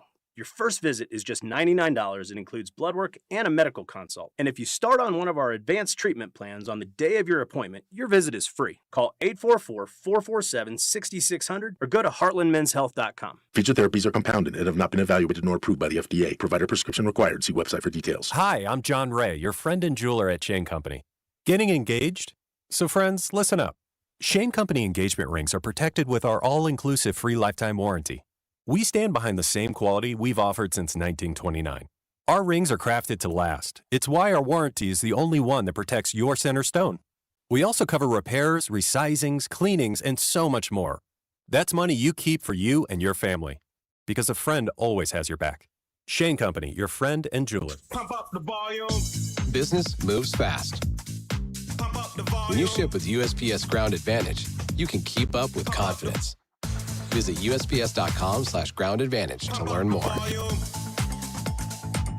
Wish your life came with a warning app? That dog does not want to be petted. Well, life doesn't always give you time to change the outcome, but prediabetes does. Take the 1-minute test today at doihaveprediabetes.org. Brought to you by the Ad Council and its prediabetes awareness partners. You know that Chick-fil-A sells more than chicken, right?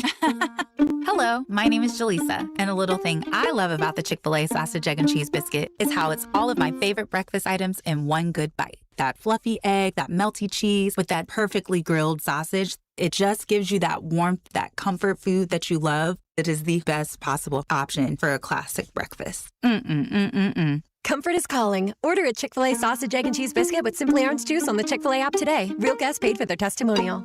My name is Whitney Allen, and I'm a widow. My husband, Ryan, died. We never thought we'd ever have to use life insurance, but the unexpected happened. With Ethos, signing up was fast and 100% online. You can get a quote in seconds, apply in minutes, and get same-day coverage. No medical exams, and you can get up to $3 million worth of coverage. I'm grateful we were prepared. Get your free quote at ethos.com/radio. That's ethos.com/radio. Paid spokesperson. Time spent on application may vary. Online health questions required. The countdown to the World Soccer Championship is brought to you by Blue Cross and Blue Shield of Kansas City. From here for wherever you are, that's the benefit of blue.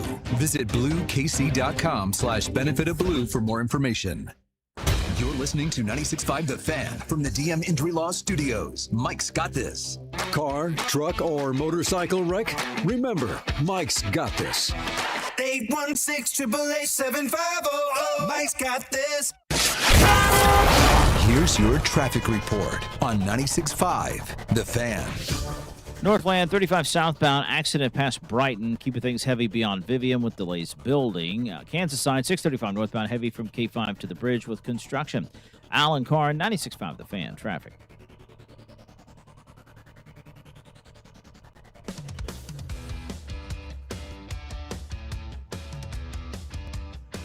Coming up in about 12 minutes, we'll get into One Word with Nathan Williams here on 96.5 The Fan. He is in for Mac. One more day. Mac is in recovery mode from his bachelor trip. He thought my New York stories were great. We'll see how many are able to make the air with Mr. Mac Morey when he comes back. Bob Fescoe, Dusty Likens with you on this wonderful, beautiful Monday morning. Boy, it was such a nice day to get back to yesterday. I got home, lifted open every window, opened the doors, cracked a few, and then I was asleep, I think, by like 8:45. I think I texted Dusty. I said, I'm going to lie down now at 7:15. And I thought I would get back up and take the dog out. Kids still weren't. My one daughter was doing something downstairs. My other daughter was out doing something else. I'm like, I'll wait. See ya. 4 a.m. Hey! Oh, you guys missed the potato-sized hail craze freak out. Yeah, I heard another here in town. overreaction by the local weather guessers on this gosh. one. I mean, Sirens went off in Lee Summit, but somebody said they didn't know if they actually needed to. When do we start drawing the line of like, you're really scaring people for no reason now? Like, when does it become something that we have to address? Because we're leaving and we're like, potato-sized hail. Dusty's like, I've heard of golf ball-sized hail. I've heard of baseball-sized. They were saying potato-sized hail. Grapefruits on Friday morning. And then Dusty brought up a good question. I mean, yes, we were a couple hours into the trip, but it's a legit question. Are they new potatoes? Are they red? Are they the big russet potatoes? Are they sweet? Like, when you're talking potato-sized hail, what kind? Are we talking a little pearl potatoes? By the way, there are other shops in Times Square that don't sell food. Yeah, I mean, they get you there. They get you to eat. Yeah, no question. They make you real hungry. But seriously, like, what kind of potatoes were they talking about? Because it's getting to the point now where we're scaring people just to watch the news, whether it's COVID or whether it's weather. That's what they do. They scare you to watch. Binkley hates the news so much he broke both TVs in the studio. But speaking of Jay Binkley, you will have your opportunity to call and talk to him today if you have some draft questions when it comes to, that was me, when it comes to the draft, because Hotline Bink is open, baby. 913-730-5131. It opens today on Monday at 12 o'clock. It is open until 2. We do the same thing tomorrow. You get to call Bink and ask him your draft questions because, gotta think, man, an atrocious road trip, but a stadium announcement, and then the Chiefs say, a lot of people on Twitter, and there's been conversation the Chiefs have had with the Titans and the Cardinals, that may move up inside the top 5. Mm-hmm. Top 5. So from 9 to 5, no pun, they're doing their job to maybe move up. We'll see what happens. I think we have draft fatigue everywhere now, not just Dusty Likens, who gets it within 2 days of, mock drafts and talk. But, man, kind of an interesting development there is like now there's, people that believe it, people that don't, people that get intrigued by it. And that's why we talk about it, because if the Chiefs move up in the top 5, I don't know what that means. I don't know if they think that there's an edge rusher that's going to go before they want to see him move. I don't know if they're going to go get the kid from Texas Tech. I don't know if they're going to draft a top receiver in the top 5 picks because they want to say, hey, none of the teams in front of us are taking Jeremiah Love. We know one of you want to take Jeremiah Love. He could go to you. We know that we won't have a chance at, let's say, Carnell Tate at 9 because he's going to go at 6. Well, what if we move up to 3, or what if we move up to 4 or 5 and then go get said player? I don't know if that's the case. I don't know if that's Ruben Bain, because right now he's kind of in that 9 to 11 window that we've seen from a lot of people. But my goodness, Thursday can't get here soon enough. I agree with you on that. I'm ready for the draft. I am now draft fatigued. I'll tell you what I am not fatigued about, though, are the rumors that we're going to see this week. The rumors are always good about what players may be traded, what teams want to trade pick.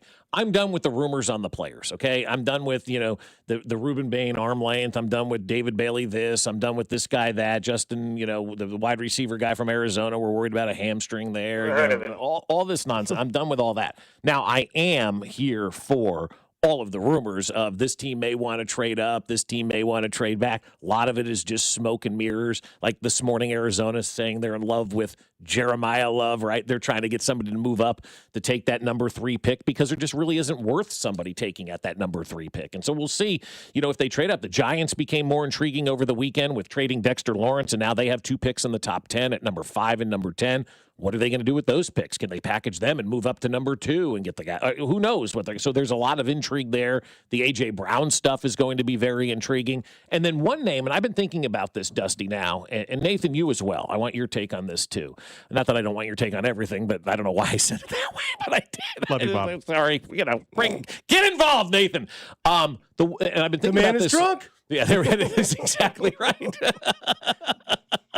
So I was thinking about this for the last couple of weeks. We have not, as a society, really talked about Aaron Rodgers at all. This is the week I think we get the juicy Aaron Rodgers stuff, because this gentleman was supposed to announce before the draft for his team what he was going to do. He just lost to Roman Reigns at WrestleMania last night. Oh, he did? Yeah. Oh, I missed that. He goes by CM Punk in the WWE. Okay, got you. Okay, got you on that one. Straight up clone there. Yeah. So we need an announcement from Aaron Rodgers. So that's the juice of this year's draft, I think, right? Pittsburgh says they still haven't talked to him yet. That's what I'm saying. That's the start. Yeah. That's what I'm saying. So hold on. Stop for a second. Aaron Rodgers is putting himself before the Pittsburgh Steelers. That's right. Before his team. Hold on, times two.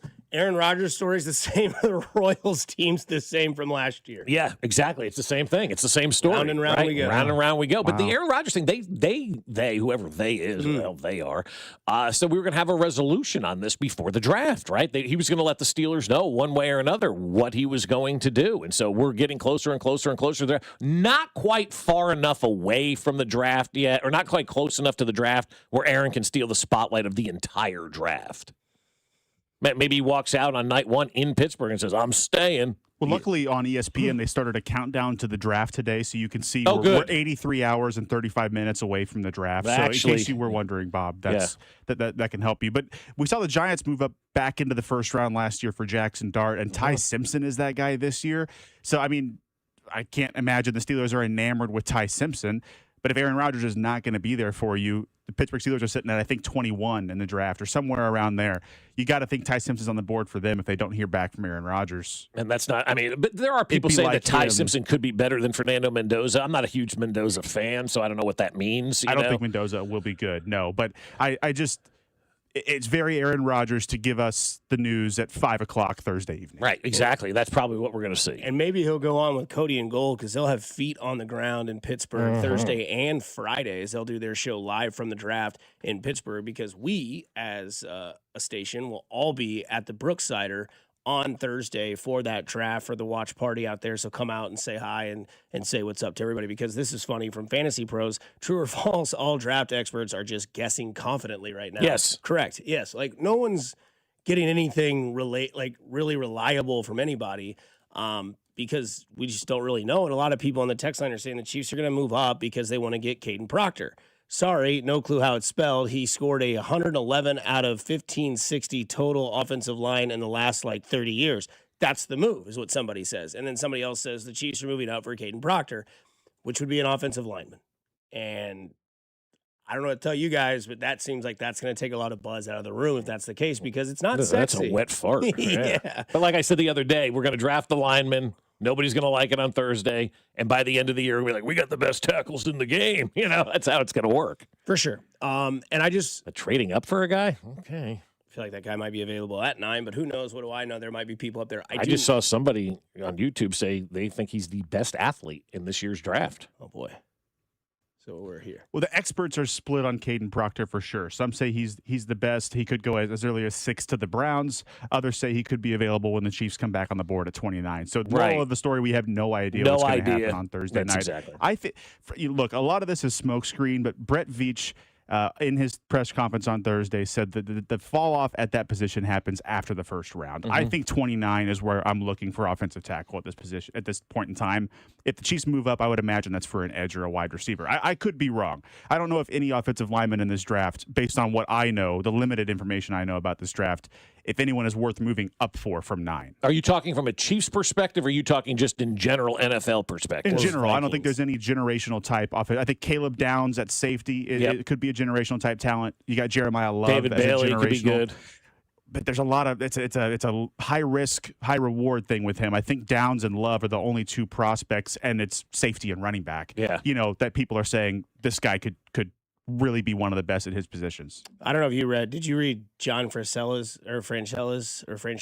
tweet about Aaron Rodgers? Is that what you read earlier? No, I've just been seeing he's trending now, so I've been seeing a lot of. Well, it says breaking. Okay. From John. Aaron Rodgers is not expected to make his Steelers decision before the NFL draft. Rumors have been circulating of the opposite, untrue. And by the way, why does he screw his teams over this way? I mean, come on, man. Let's go. It's now you've had enough of an offseason. We're at the end of April. This is when things get going. You got a new I know you played for this coach before, but you got a new coach, kind of a new way to do business in the organization, right? Things are different there. Let people know. Give your team the best opportunity to have success. This is not the Pittsburgh narcissists that Aaron Rodgers is the quarterback of. These are the Pittsburgh Steelers. The sooner you can make your decision, the better success you are going to have. Right. So you got Aaron Rodgers out there trending. You've got A.J. Brown as well, because a lot of people have said that post June 1st, he and the Patriots will become teammates, and then Philadelphia can move on. Right. Which is something that if we see what Philly does in the first round, Because they've got a really aggressive general manager as well, because we've heard the rumors that there's going to be a lot of trades up in the draft and people are going to move around. And you got to think that if Philadelphia moves up and tries to hit that sweet spot of wide receivers, then the writing is on the wall. It may already be on the wall with A.J. Brown going to New England because Rossini had reported that. Then the pictures come out and everybody's like, oh, well, this must be true then if they're this close. Right. They're interlocked hands. You know what they're looking at now and investigating with Rossini? Her Coach of the Year vote from last year, because didn't Vrabel win it by like one? Or like Rookie of the Year? Didn't Mac? No, Mike Vrabel didn't win. It was Mike Variables. Oh, that's right. That's right. My bad. But they're investigating all of that because if she was the deciding vote, I mean, those are bonuses and people's contracts and things like that. Ooh, it's getting spicy. And then they paid for the little getaway there with the. Never mind. And then didn't she like save an old man and a dog in like a car accident over the weekend? Yeah, what was that? The Lord, yeah, dude, I don't know, man. I mean, that's You're wild. totally right. That happened. That absolutely is a thing that happened. Pictures, resignation, saves dog and old man from a car wreck. A.J. Brown to New England. Yeah, it's sports. It's one word with Nathan Williams. One word. First name is blank, and he goes on a cruise. He goes on a Caribbean cruise. Katie Holmes. No. Are you listening? What's your least favorite thing about working with yourself? Body odor. You get one word. On the count of three, name your favorite dinosaur. 1, 2, 3. Velociraptor. This is one word on Fescoe and Dusty. 1, 2, 3. Oatmeal raisin. You better believe it's one word, and you know it's brought to you by the Sand Trap. It's a great spot that's got delicious food, cold drinks, TVs galore. Watch all your favorite sports teams. It is located in the northeast, or at the northeast corner of Blue Ridge and Holmes in South KC. And today's special, baby, I mean, come on. Go watch the Royals. Have fun. Watch them, loosely. Don't expect much, but at least watch them. And you can go watch them at the Sand Trap on a patio in this wonderful weather with a $9 cheeseburger and fries. That is at the Sand Trap, that, again, has a great spot for delicious food, cold drinks, TVs galore. Watch all your favorite sports teams. You got NBA playoffs. You've got the Royals. And it's at the northeast corner of Blue Ridge and Holmes in South KC. And, again, it's Monday, so that means it's a $9 cheeseburger and fries. Nathan! Let's go. Yeah, that's right. No Mac Morey. He'll be back from the bachelor party on Wednesday. I'll try to carry you until then. We're going to get this one out of the way first. 0-6 on the road trip for the Royals. Swept in Detroit, swept in New York. Bad. It's bad. That's the only word you can use is bad. Like Michael Jackson bad? Or no, bad. Like B-A-D bad, not like MJ bad. But it's bad. It was a bad. Disappointment. And I always say it's like when your father would tell you back in the day, I'm not mad at you, I'm just disappointed. That hits harder, right? Like that's when you're like, oh, crap.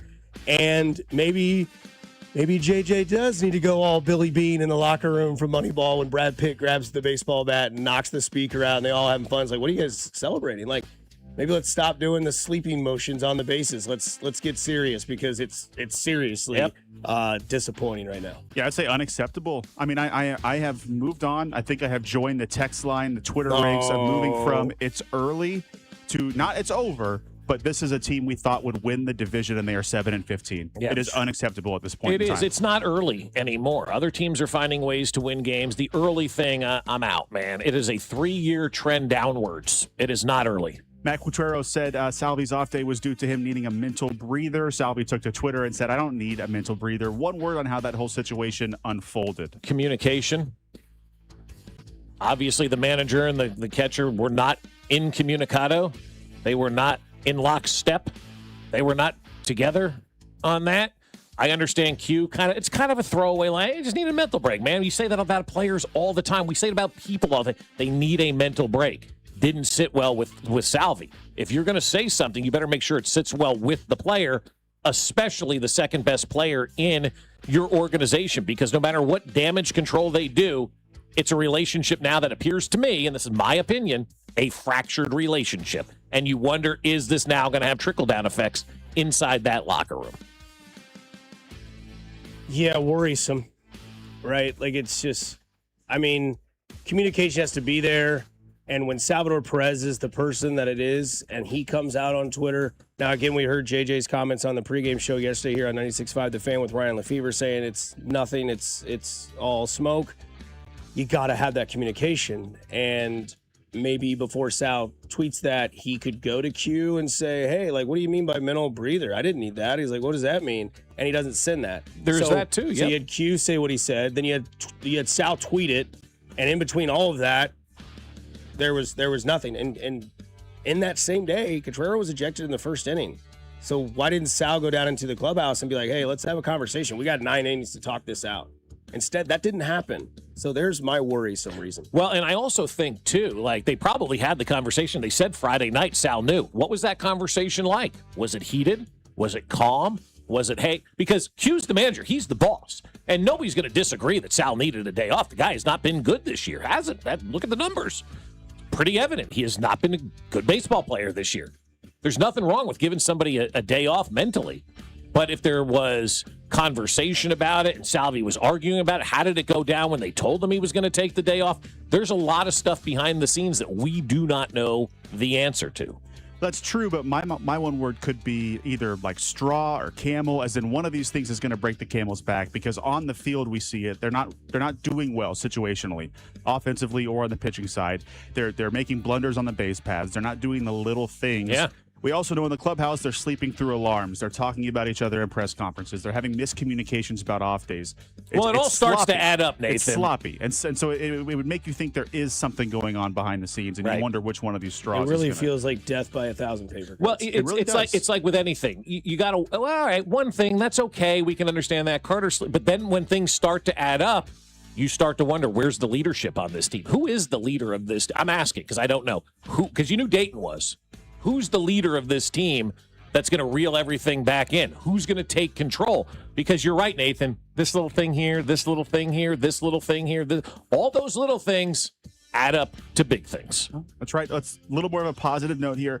Not from a play on the field standpoint. I would like one word on Yankee Stadium, especially from Dusty. It's his first time, but Bob, the atmosphere at Yankee Stadium. It's unique. There's no other way to put it. Unique. Unique New York. Yeah. Unique New York. Special. The way they do it. I mean, they were playing the Royals, and you would have thought they were playing. I mean, maybe not, but you would have thought that like Boston was in town. It didn't matter who the opposing team was. The tradition, the antics, everything is the same. Stands was the same.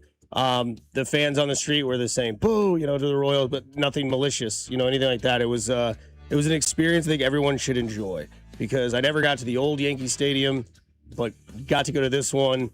The Monument Park was insane.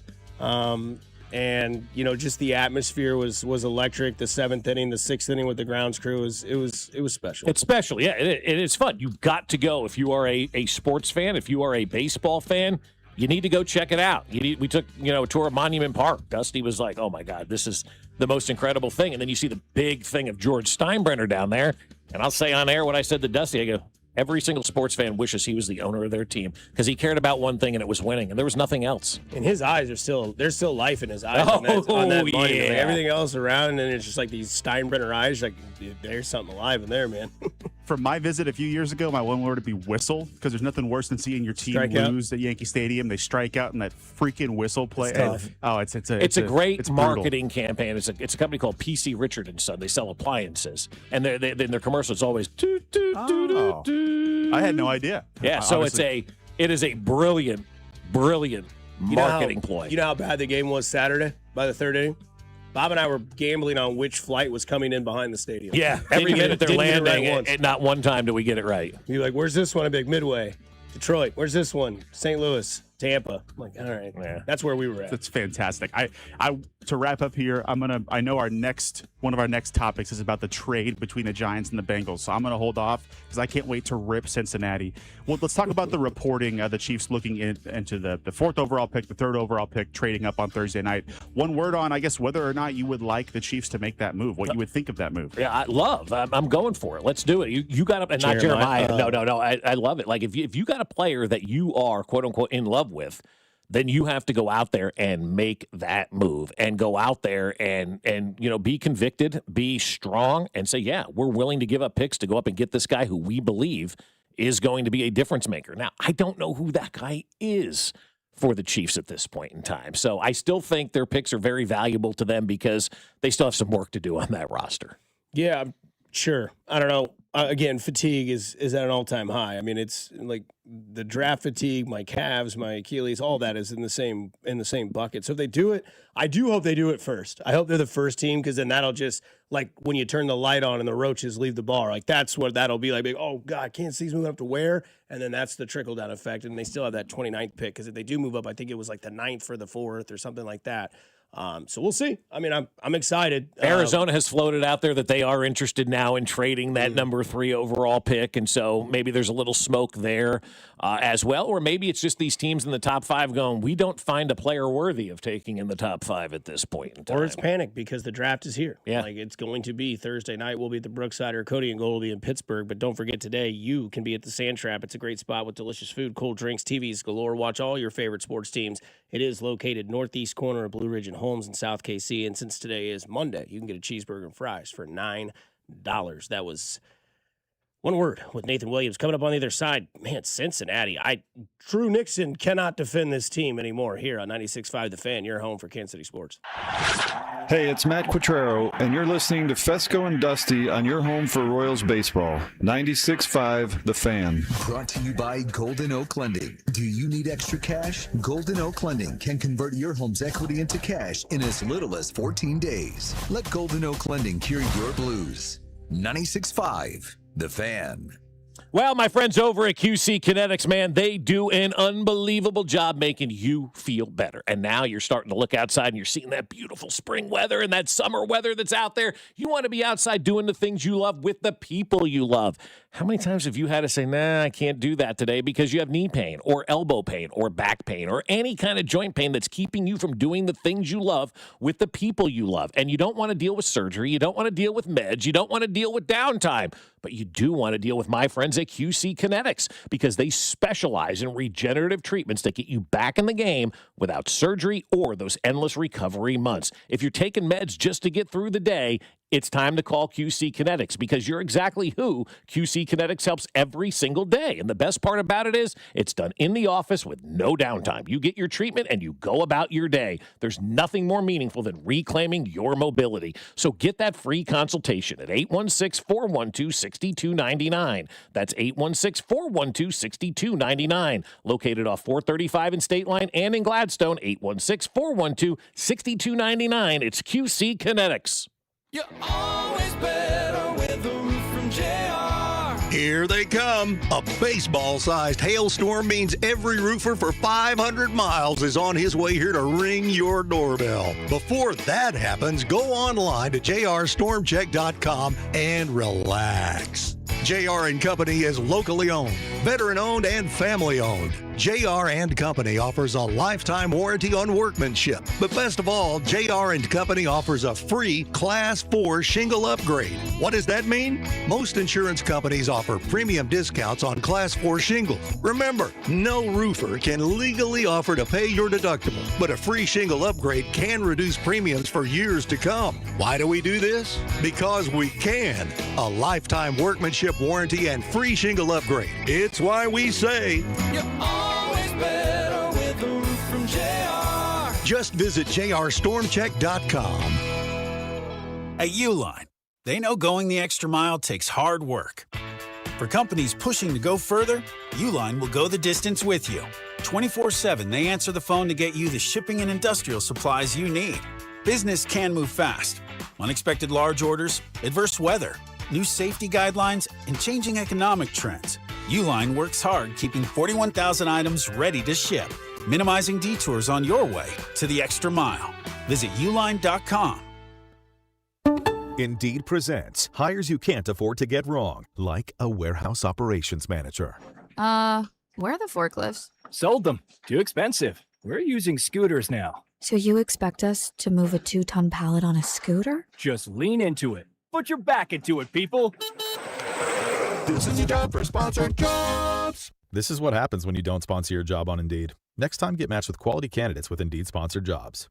Visit Indeed.com/hire now and sponsor your job today. Did you know about 1 in 3 people with plaque psoriasis may also develop psoriatic arthritis, which causes joint pain, stiffness, and swelling? Does this sound like you?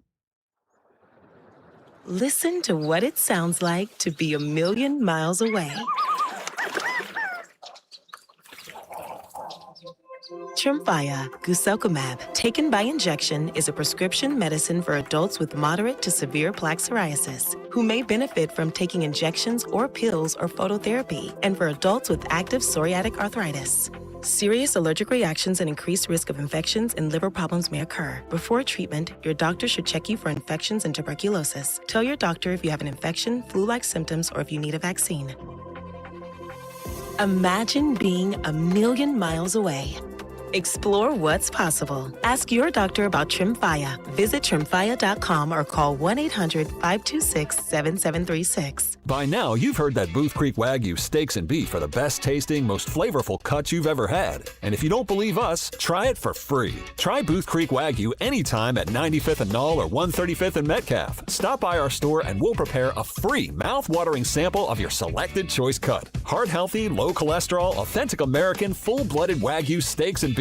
We know you'll love it as much as we do. Crafted for exceptional beginnings. Join the Booth Creek Wagyu revolution at boothcreekwagyu.com. Hey, it's Cody and Golds, and if you've been thinking about a career in IT, I want you to meet Lacey, a career services advisor at Centric. Hi, I'm Lacey. At Centric, we work with each student to ensure they are setting themselves up for success by having one-on-one sessions focusing on their personalized career development. We work closely with our employer network, connecting students with organizations that are eager to hire tech professionals for in-demand entry-level IT jobs. If you're serious about making a career move, learn more at Centric.com. 96.5 The Fan's draft coverage is brought to you by Gann Asphalt and Concrete, the Leavenworth PD, and the Salvation Army Civic Breakfast. Here's your traffic report on 96.5 The Fan. Northland 35 southbound, heavy from 435 down to around Vivian. Things pick up and move better there. Earlier accident at Brighton, now off to the shoulder. 169 highway southbound, heavy from 29 down past Briarcliff. East side 70 westbound, slow from Manchester traffic way past 31st. Allen Carr, 96.5 The Fan traffic.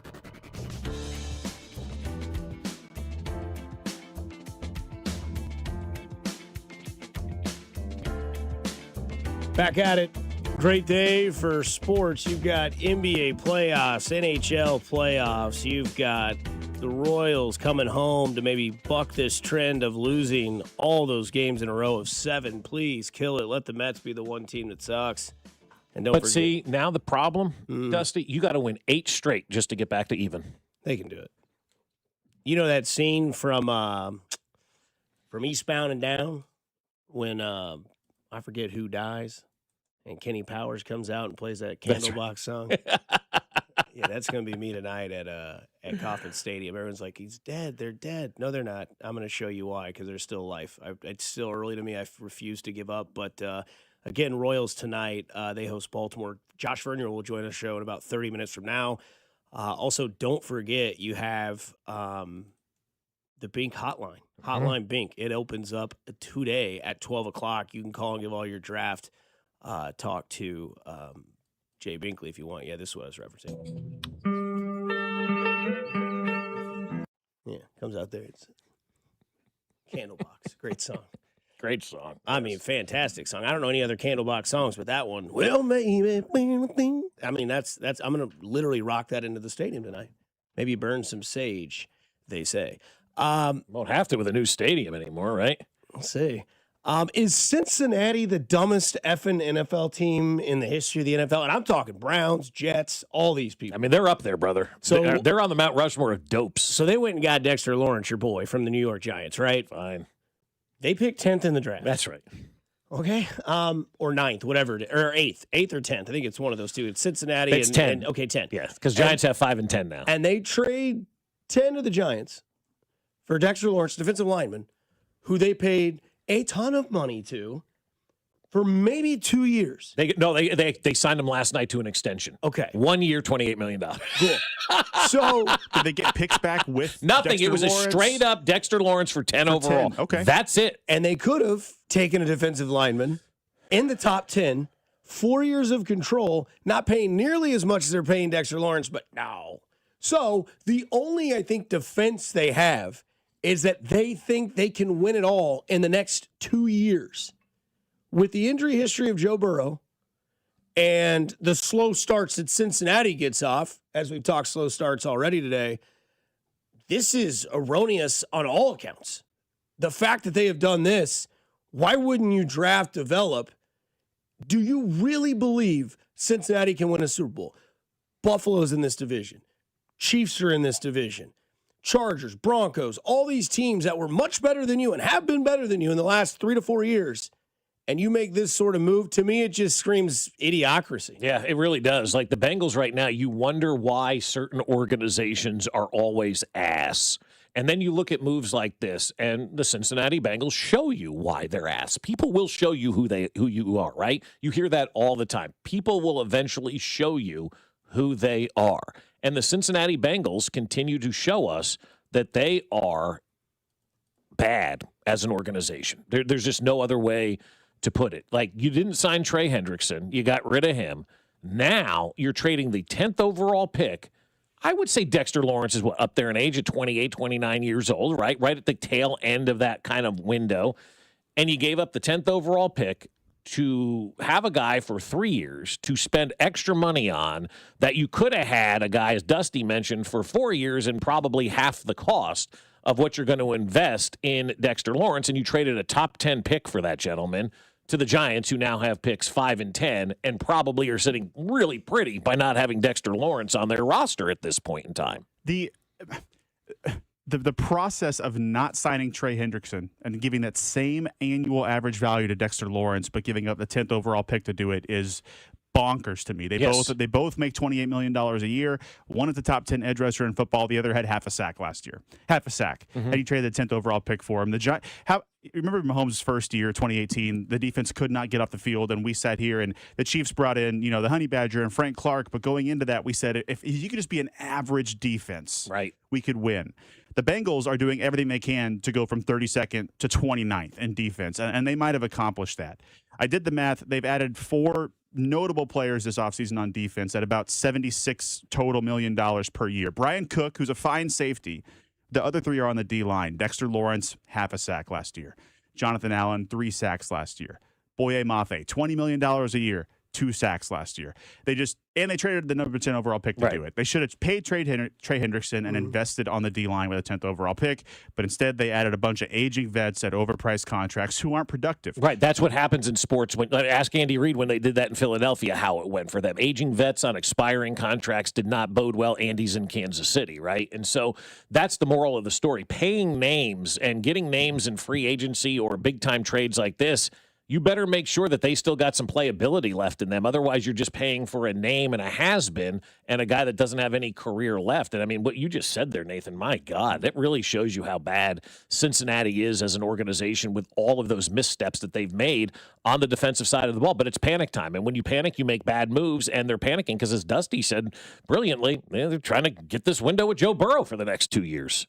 So I think these moves mean we're 2 years away from Burrow requesting a trade.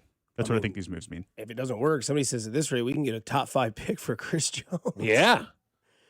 Yeah, I don't, there's one person that, maybe thinks that you get a proven player for the 2 to 3 years that he's there, but I don't think that that's the guy that I would trade that draft capital for, to where you have control of a guy that is going to be a top 10 pick, where you've got a quarterback going, a running back going, maybe 1 to 2 wide receivers, and 1 to 2 edge rushers going, and that's 6 picks. All right. And probably a safety and an offensive lineman. And an offensive lineman. Like, you were going to get probably the second or first best defensive tackle, pure defensive tackle. It's insane. In the draft. It's insane logic, in my opinion. I don't know if it's defensible. I know that Cody and Gold have a producer named Drew Nixon who's a diehard Cincinnati fan, and maybe he can try to talk sense in it. But I would hope that the only take that he would have is that they think in the next 2 years, because of something that you've just said, where maybe Joe Burrow's like, I'm out, you can't do it, whatever. I'm tired of wasting my years here, even though he's been injured for a lot of them. Or they really do believe, like, time is now. We have 2 great wide receivers that we signed in last year's offseason, gave a ton of money. We have a running back in Chase Brown that we really like. We think Joe Burrow can get us to the promised land if healthy. I do think that he can do that. He's one of the guys that's shown us he can do it at Arrowhead in the playoffs. Sure. They're trying to speed up that process, Yeah. I mean, it's wild that they would do that for Dexter Lawrence. I mean, I know Dexter Lawrence is a good defensive lineman. Is he worth your 10th overall pick? In my opinion, the answer is no. If I had to guess, because he wasn't going to play for the Giants again. He requested a trade. Sure. He was sitting out. So did Myles Garrett last year. Fair. Yeah. That's fair. I thought the Giants were going to trade him. I thought it was going to be to Chicago, who has a 25th overall pick. And if you would have said, are the Bears going to get a pick back in addition to Dexter Lawrence, I would have said yes. Probably 25 for Dexter Lawrence and like a 4th. The 10th overall pick straight up is insane value for a guy like Dexter Lawrence. It's nuts. And then the Giants went, yes. Of course they did. Would anybody else turn around and give the Bengals a pick in the teens for Dexter Lawrence right now? No, they would not. No. I mean, he's extended now. He's got 3 years left on his contract. Again, 3 years of $28 million a year for Dexter Lawrence. Or 4 years and a probable 5th with a guy making, the rookie minimum at that point. Do you want to give somebody the day off? I do always. Maybe Dexter Lawrence will fail his physical and Cincinnati will get their pick back. Sounds like a division thing. And they feel like if they needed a proven player, that's why they did it. And that's a great text right there. I give that guy the day off too, because that is a brilliant way to look at it. Maybe they're just not enamored with anybody in the draft, and everybody that they looked at pick 10 just did not do it for them, but Dexter Lawrence did. Now, the flip side is you got to go out there and win, and because people are going to be looking at the 10th overall pick, comparing it to Dexter Lawrence. Bengal fans, we know they're going to get angry, just like every fan base does when your team isn't doing what you want them to do. So it's going to be an interesting follow to see how he performs there in Cincinnati and to see if they're actually a better team because they have Dexter Lawrence. I'm excited about that just to kind of watch from the outside, but I'm more excited the fact that Harbs has got 5 and 10 now with the Giants, and they can do a lot there with those 2 picks. God, can we get to the draft? Yeah. Please. Don't forget our draft coverage on 96.5 The Fan is brought to you by Gann Asphalt and Concrete, the Leavenworth PD, and the Salvation Army's Civic Lunch. We get into what deja vu, and that can get you double screwed here on 96.5 The Fan, your home for Kansas City sports. You're listening to Fescoe and Dusty on your home for Chiefs football, 96.5 The Fan. Fescoe and Dusty is brought to you by Golden Oak Lending. Do you need extra cash? Golden Oak Lending can convert your home's equity into cash in as little as 14 days. Let Golden Oak Lending cure your blues. Have you lost your energy? Do you feel yourself losing confidence, maybe gaining weight? Are you not feeling it in the bedroom anymore? It could be testosterone. Yes, even if you're a woman. Testosterone is one of the hormones that controls energy, confidence, and sex drive for both men and for women. And when testosterone is low or unbalanced, it drains your energy, alters your mood, affects your body, and decreases your sex drive. So if you want to find out if your testosterone is unbalanced, take it from me. Go to lowtcenter.com. You can find out more for free. Starting April 1st, Synergen X and Low T Center are offering free testosterone testing for both men and women. So you can find out for yourself where those things do. Hormones matter. When it's imbalanced, like you said, you could feel fatigue or a low sex drive. And you kind of want to find out where those things are so you can feel confidence in your own body. So stop by and book that free testosterone test for men or women at fixmylowt.com. That's fixmylowt.com. Imagine buying your next car from one dealership. With the support of many. With everything you'll ever need. I'm McCall with Lee Summit Subaru, and there's a lot of reasons why you should buy from us. How about being Google's highest review rated and your first maintenance is free? Every vehicle comes with a lifetime powertrain warranty. You'll fall in love with driving again at Lee Summit Subaru. From North, Central, South, the Balderston Auto Group has you covered. A family committed to excellence, growth, and harmony. What's got everyone talking? That would be Talk of the Town Neighborhood Bar and Grill on 135th and Null and 119th and Quivira. What's got everyone talking? Everyone's talking about our daily specials, the best burgers and wings in town, great selection of beer and spirits. Oh, it's the dozens of TVs showing your favorite game. That's what's got everyone talking. This is Giannis, and now we're talking at Talk of the Town Neighborhood Bar and Grill. Is your garage door too loud and whining for help? Overhead Door Company of Kansas City will make it all better. They will perform their full 26-task garage door tune-up for just $79. That's just $79 for up to 3 garage doors and openers. You need this done once a year, so why not now? And for just $79. Call Overhead Door Company of Kansas City at 816-221-0072 or schedule online at overheaddoorkc.com. At Liberty Mutual, we love helping people with things like customizing car insurance, just like how we customize a song for you. Catered country tunes.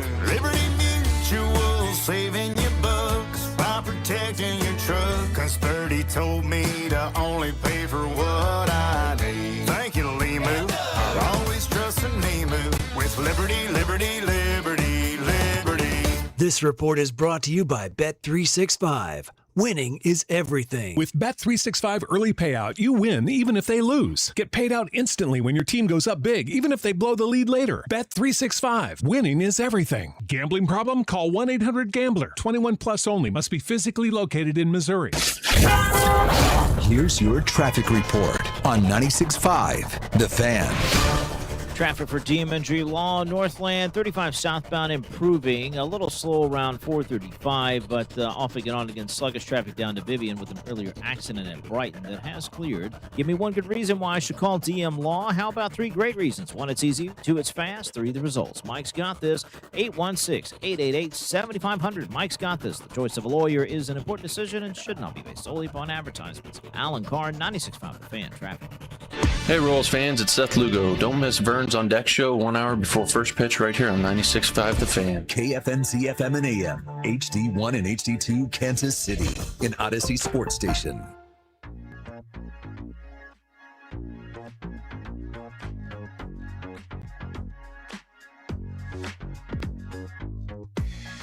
Little update for you on the Royals Stadium announcement. It was expected to be tomorrow, but now I'm saying it got pushed. They were looking at potentially Friday. Now they may be considering Wednesday, but they're saying it still could happen tomorrow as well. And I'm not joking.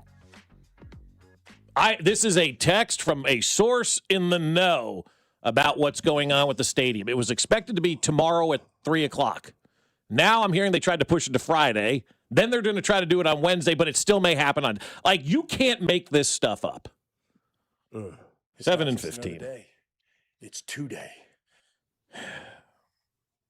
From draft fatigue to stadium. Oh, my God. What do you have worse? It's stadium. It's got to be, right? It's not even close. Yeah. We've talked so much about the vote. That's my vote.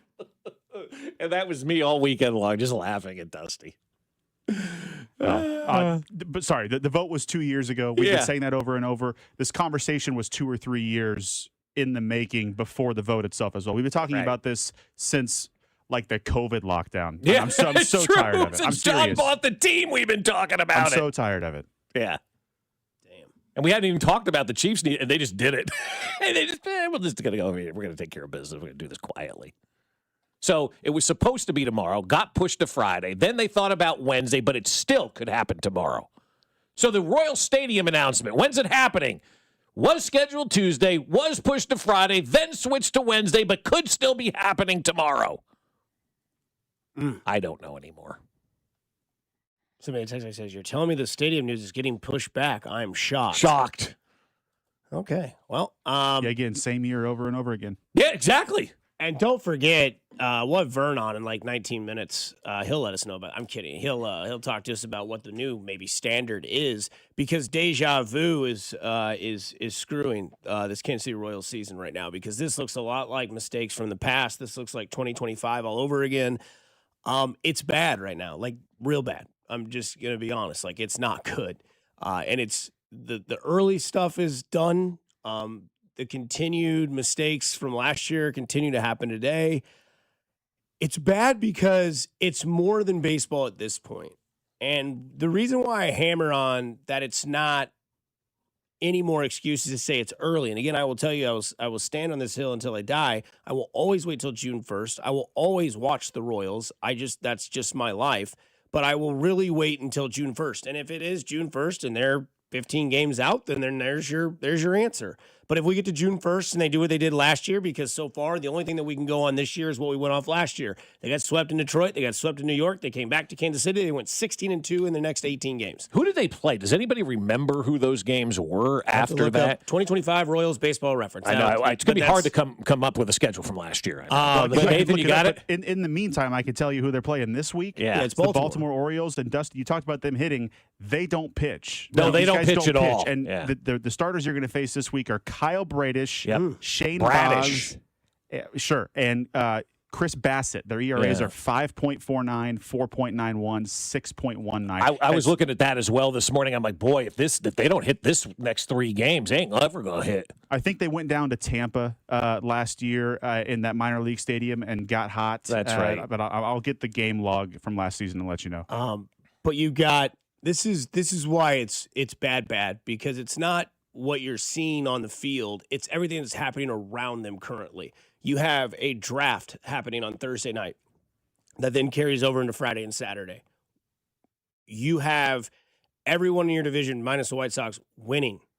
You have this now rumor that's circulating that the Chiefs may move up.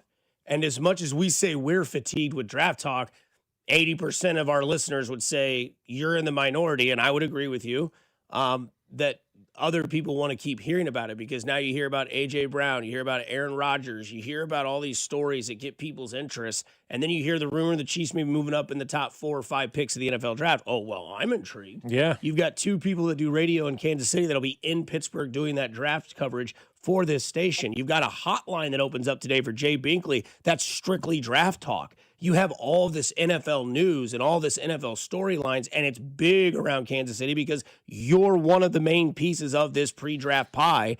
And I'm not in panic mode, but I'll tell you this.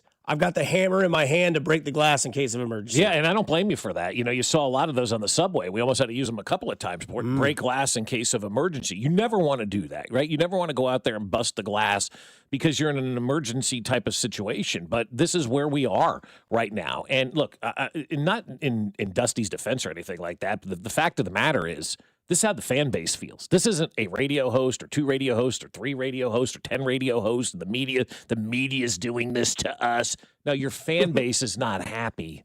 Believe me, if you want to see my phone of all my friends that are Royals fans going, what again. Look at the text line. Again.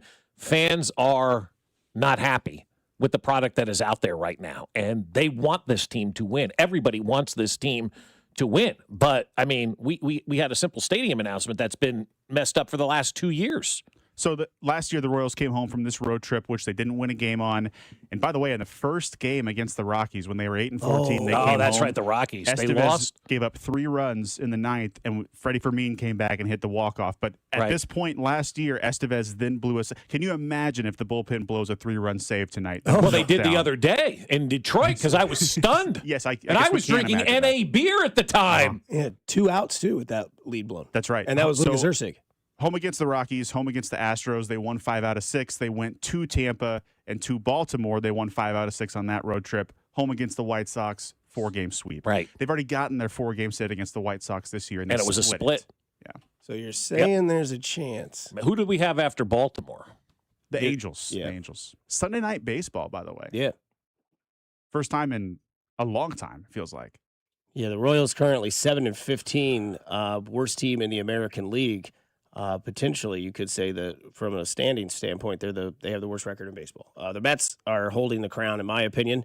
But you look at the Royals' schedule coming up. You've got 3 against Baltimore starting tonight, 3 against Anaheim, and then you go to the Athletics. You go to a team that's also, I'd say, somewhat not living up to the expectation. They're 500. They're 11-11. Pitch. A lot of teams that can't pitch. Yeah. And then it gets tough. Then you go to Seattle. You get 4 against the Guardians, and then you get 3 against the Tigers.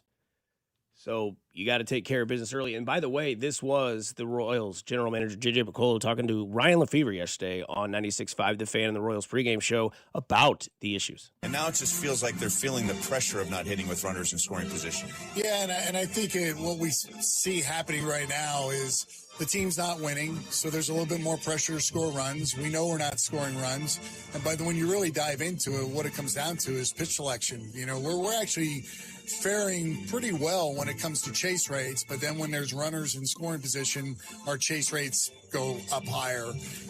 And, you know, the way to think about this is when we're in the batter's box and there's runners in scoring position, the pressure's really on the pitcher. It's not on the hitter. But when we're not thinking that way and we're letting the pitcher dictate the pace of it and make pitches and try to get you to chase and hit a ground ball, whatever it may be, you're playing into his hands. So until we flip the script and start understanding that we're in control of the situation and get more selective, it's going to be hard to score runs. But I'd like to be optimistic about this. We went through this last year. In the second half of the year, we figured it out. So we just got to keep reminding guys, this is what your mental approach needs to be when you get in the box, and be more selective than less selective when guys are in scoring position, because it really doesn't have to be a double or even a single.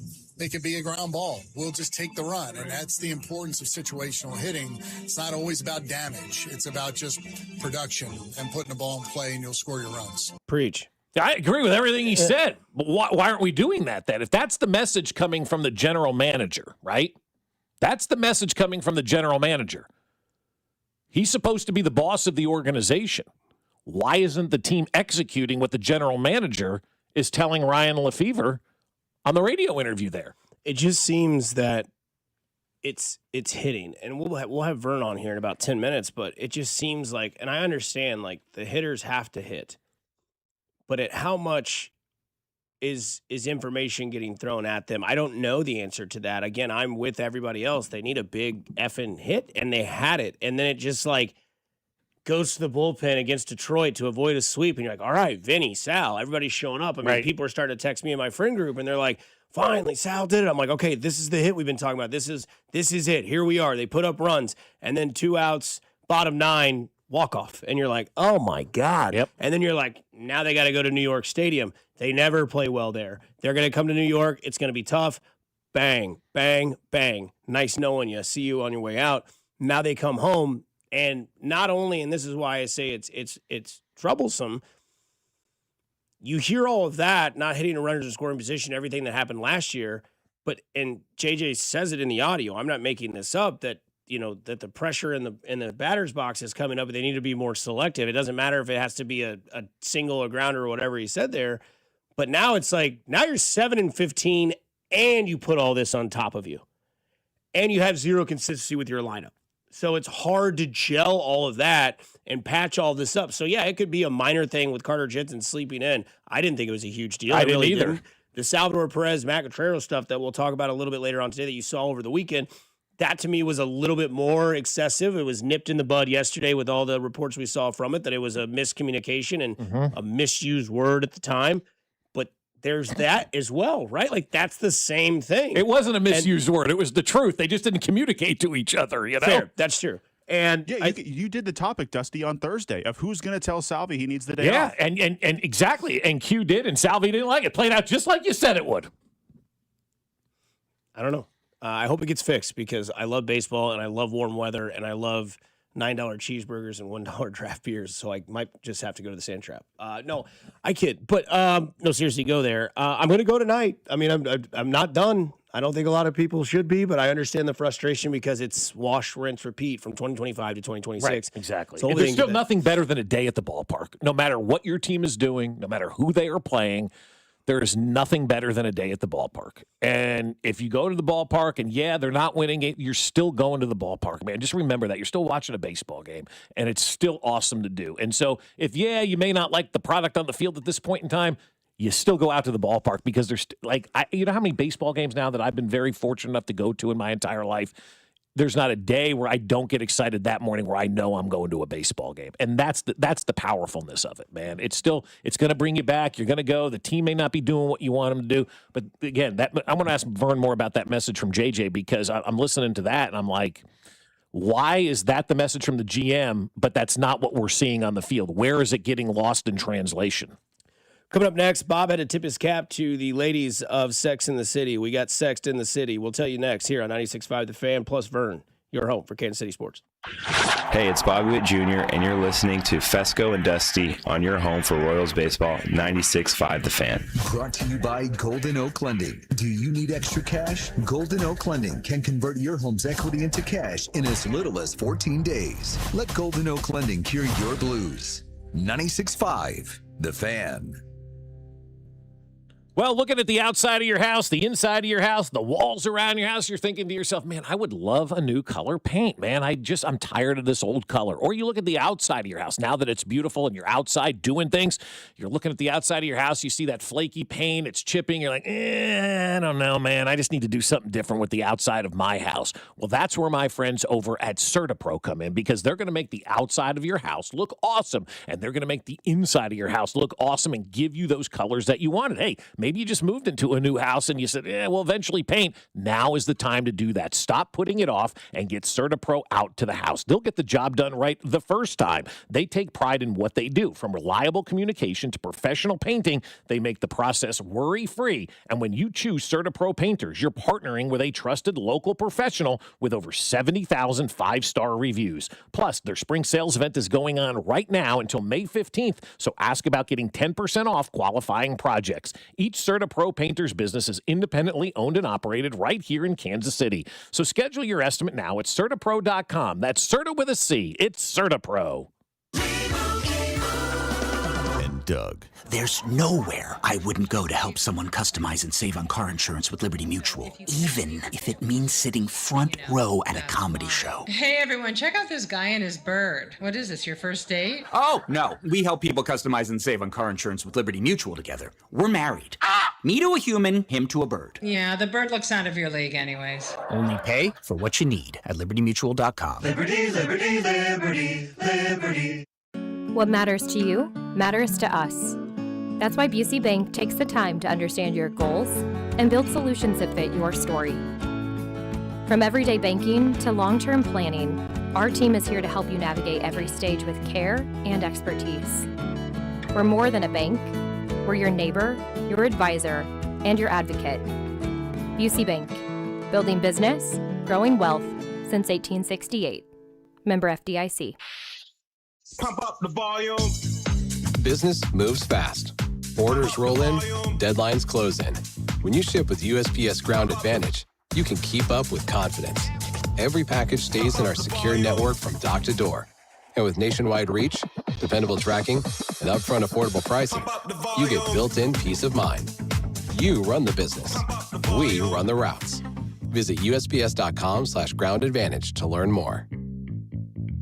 Is reviewing life insurance on your to-do list? Now's the perfect time to add it. A friend recently told me that securing life insurance sooner rather than later can help you lock in lower rates for years to come. So I bumped this up on my list and got it done. I called SelectQuote and couldn't believe how easy and affordable life insurance is. I'm 40 and got a $500,000 policy for $16 a month. My husband's also 40 and his $500,000 policy was only $18 a month. Plus, with SelectQuote's same-day coverage, there was no medical exam required, and we were covered by the time we hung up. Knowing I have this checked off my list feels amazing, but the peace of mind knowing my family is protected feels even better. Call SelectQuote at 1-800-329-1010. That's 1-800-329-1010. Or go to SelectQuote.com to get your free quote today. That's 1-800-329-1010. Details on example rate at SelectQuote.com.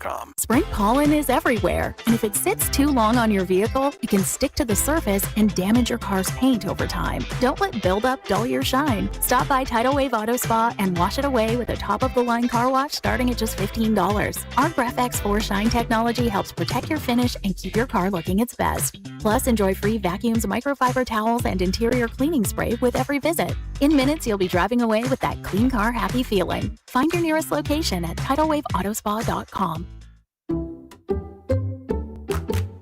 You like saving money, right? We all do. That's why Allstate just lowered the price of car insurance. Not, but wait, there's a catch. Lower. Actually lower. So if you're shopping around or just want to see how much you could save, check Allstate first for a new lower auto rate that could save you hundreds. You're in good hands with Allstate. Not available in every state. Only applicable for new auto insurance business. Rates will vary by several factors, including how you purchase the policy. Potential savings vary. Allstate North American Insurance Company and Affiliates, Northbrook, Illinois. Oh, baby, Royals baseball is back, and there's only one way to celebrate. That's with a Surfside iced tea and vodka or a Surfside lemonade and vodka. Smooth, refreshing, made for game day. Surfside is the perfect match for a day at the ballpark or catching the game at home. Surfside is 100 calories with 0 bubbles, and you know it. zero trouble, so it goes down easy. It's not a seltzer. It's Surfside, proud partner of the Kansas City Royals. Must be 21 and older. Please drink responsibly. Hey, it's Gold, and right now I'm driving the new 2026 Ford Mustang Mach-E. It's a fully electric vehicle, saving some money on the high gas prices right now. And over at Shawnee Mission Ford, Ford has announced a great way for you to get that dream vehicle. $399 lease payments on Mustang EcoBoost, Bronco Sport Big Bend, or $499 lease payments on a Mustang GT or an Explorer Active. Get that vehicle of your dreams for only $399 or $499 a month, plus a $500 gas card on top of that. Shawnee Mission Ford is on a mission to do more in 26. $999 down payment plus taxes and fees for 36 months and 10,500 miles a year. The countdown to the World Soccer Championship is brought to you by Blue Cross and Blue Shield of Kansas City. From here, for wherever you are, that's the benefit of blue. Visit bluekc.com/benefit of blue for more information. You're listening to 96.5 The Fan from the DM Injury Law Studios. Mike's got this. Car, truck, or motorcycle wreck? Remember, Mike's got this. 816-888-7500. Mike's got this. Here's your traffic report on 96.5 The Fan. Northland, 169 highway southbound, heavy from I-29 down past Briarcliff. East side, 70 westbound, slow from 435 past 31st Street with construction. Lenexa, 35 southbound on the Kansas side, heavy around 95th Street, coming down from 87th with road work there. Alan Carr, 96.5 The Fan, traffic. We'll get to Vern in just about a minute or so. Our Royals insider here on 96.5 The Fan. Royals in action at home as they will play Baltimore tonight to try to knock this 7-game losing skid out of the park. Plenty of pun intended, as it is Bradish versus Lugo. I mean, there's a reason Lugo got an extension last year to stop the bleeding when you can. That game at 6:40. Josh Vernier on tonight at 5:30. So, little quick story we didn't get to earlier about my New York trip. We're coming home from the Broadway show, MJ, and we take a cab back to the hotel. And as we get to the cab, 3 beautiful women, beautiful New York women, like Sex in the City type of women, come running going, "That's our Uber." I had a feeling they were going to do that. I saw them up the street as I was getting in that cab, and I saw them walking down, and I'm thinking to myself, maybe we should give them the cab. But it's also 11 o'clock at night, and you and I are exhausted. And Right. it's New York. It's not like there's only one cab. And I mean, I'm not kidding you. I mean, beautiful women. Gorgeous, And I mean, as soon as they said that, I'm classy, like, you know. yeah, like the coats and the heels Yeah, and all the beautiful. makeup, the jewelry. And I'm like, oh, yeah, no, I'm sorry. And they're like, no, seriously. I'm like, is it really your Uber? Because it looks like a taxi. She goes, Meanwhile, I'm in the car. Yeah. And I'm like, okay, so I get out. I'm like, these 3 women, it's late New York. Why don't you go ahead and take it? And then Bob's like, it's yours? And the rest of the story can go through you. Yeah, so I'm sitting in the car, and I see what's about to happen. I'm thinking, we should do the nice thing and get out. We were kind of almost there at the same time. But, look, we were tired. It was our cab. There's no rules in New York. You hail the cab, you get in, you go, and you're on your way, and you miss it. You're like, oh, son of a gun, I'll get the next one. But I saw them coming, and I'm like, they're going to want to get in this cab. And I'm like, all right, let's see what happens. And so they go, this is our Uber. And we're like, it's a yellow cab, lady. It's not your Uber, right? And she gets her phone out, and she looks at the driver, and she goes, I'm Jessica or whatever. You're my Uber driver. He goes, oh yeah, that's right. Jessica it is. And so he does this. And he played along with it. And I'm like, oh, this is better than MJ. Like this is a great Broadway show that we're watching get played out right in front of us. I knew exactly what they were doing. I knew that we were, getting played. I knew that he wanted 3 hot girls in his car and not 2 fatties that, just rolled out of a pizzeria with pepperoni stuck to our face. Yeah, 2 drunks from Kansas City. Yeah, exactly. So I knew exactly what was going on. And all I could do was get out and give them a round of applause because it was a fantastic ploy. They pulled it off. They had the cabbie involved. I knew they were lying, but I didn't care at that point in time because it was so entertaining and so fun. And so I'm telling the story to my kids yesterday, right? My kids and my wife were in the car going to the South Side, get a little Greek salad in you, right? And I'm telling them the story, and the girls are in the back, and my wife's sitting in the front, and I could tell my wife's like rolling her eyes because she's like, you let hot girls get in the car, really? And my daughter's in the back seat, like, that's a hell of a move. Like, they were mental bank. Yep. Welcome back to Fescoe and Dusty on your home for Royals baseball. 96.5 The Fan. Long-time listener and supporter of you because you tell it like it is. Here's our Royals insider, Josh Vernier. That's right. He'll hit your airwaves tonight on 96.5 The Fan at 5:30. Royals in action tonight against Baltimore. Vern, right? We talk about the hitters have got to hit. This is one of those things, man. This is on Lugo to stop the bleeding tonight. That's what you got to trust these guys to do, right? Yeah, I mean, can he go 9? I mean, I'm more interested in talking about New York. What do you want to know, bro? Can you make that gurgle sound again, please? That was Dusty in bed. Big snore. We didn't hear each other. It was beautiful. No, we had Dusty. a suite. Yeah, go ahead. In Kansas City, you are very, compared to most Kansas Cityans, you are very aggressive. You can be loud. I know from when I golfed with you that you'll break rules, you'll say things to other people that make me uncomfortable, and yet when you're in New York, do you feel like you're a Midwestern? You're a nice, respectful Midwesterner rather than one of those nasty New Yorkers like Bob. Dusty come back and go, New Yorkers aren't nasty. Anybody who says that is making it up and didn't have the experience for Oh, really? Oh, okay. My bad. I'm sorry. No. It was, yeah, I mean, like, I would say that because, we had Dad on the trip, Vern, and he, there were times, I think there was a time we were at, like, an intersection, and this guy just turned. I go, apparently we don't use turn signals. And Bob goes, Dusty, you can't do that in New York. A couple of times he's doing the sarcastic stuff under his breath, and I'm like, dude, you cannot do that out here. Right. We got the Marcy projects right there. We've got, the police station there. We've got this person here. We got that person there. You don't know what anybody's going to do at any point in time. You can't be doing that kind of stuff. Yeah, New York has a way of exposing where you're from. Very fast. I say, excuse me and please and ope. And everyone looks at you like, get out of the way. But we did. I mean, we did. I took Dusty to all 4 of the 5 boroughs. Nobody's going to Staten Island. I've never been there in my life. My wife has been there because that's where the New York City Marathon started. We used to fish off of Staten Island when I was a kid on my friend's, fishing boat and whatnot. It's the closest I've ever been. So we went to 4 of the 5 boroughs. Accidentally ended up in Brooklyn, but I'm glad we did because we pulled up to the Marcy houses, which is, I'm like, God, that name sounds familiar. Jay-Z.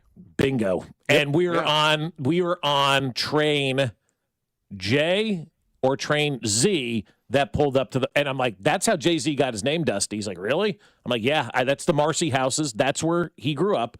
This is train J, and train Z also is at this stop. I didn't know that. I guarantee. I said, that. That's where he got his name from.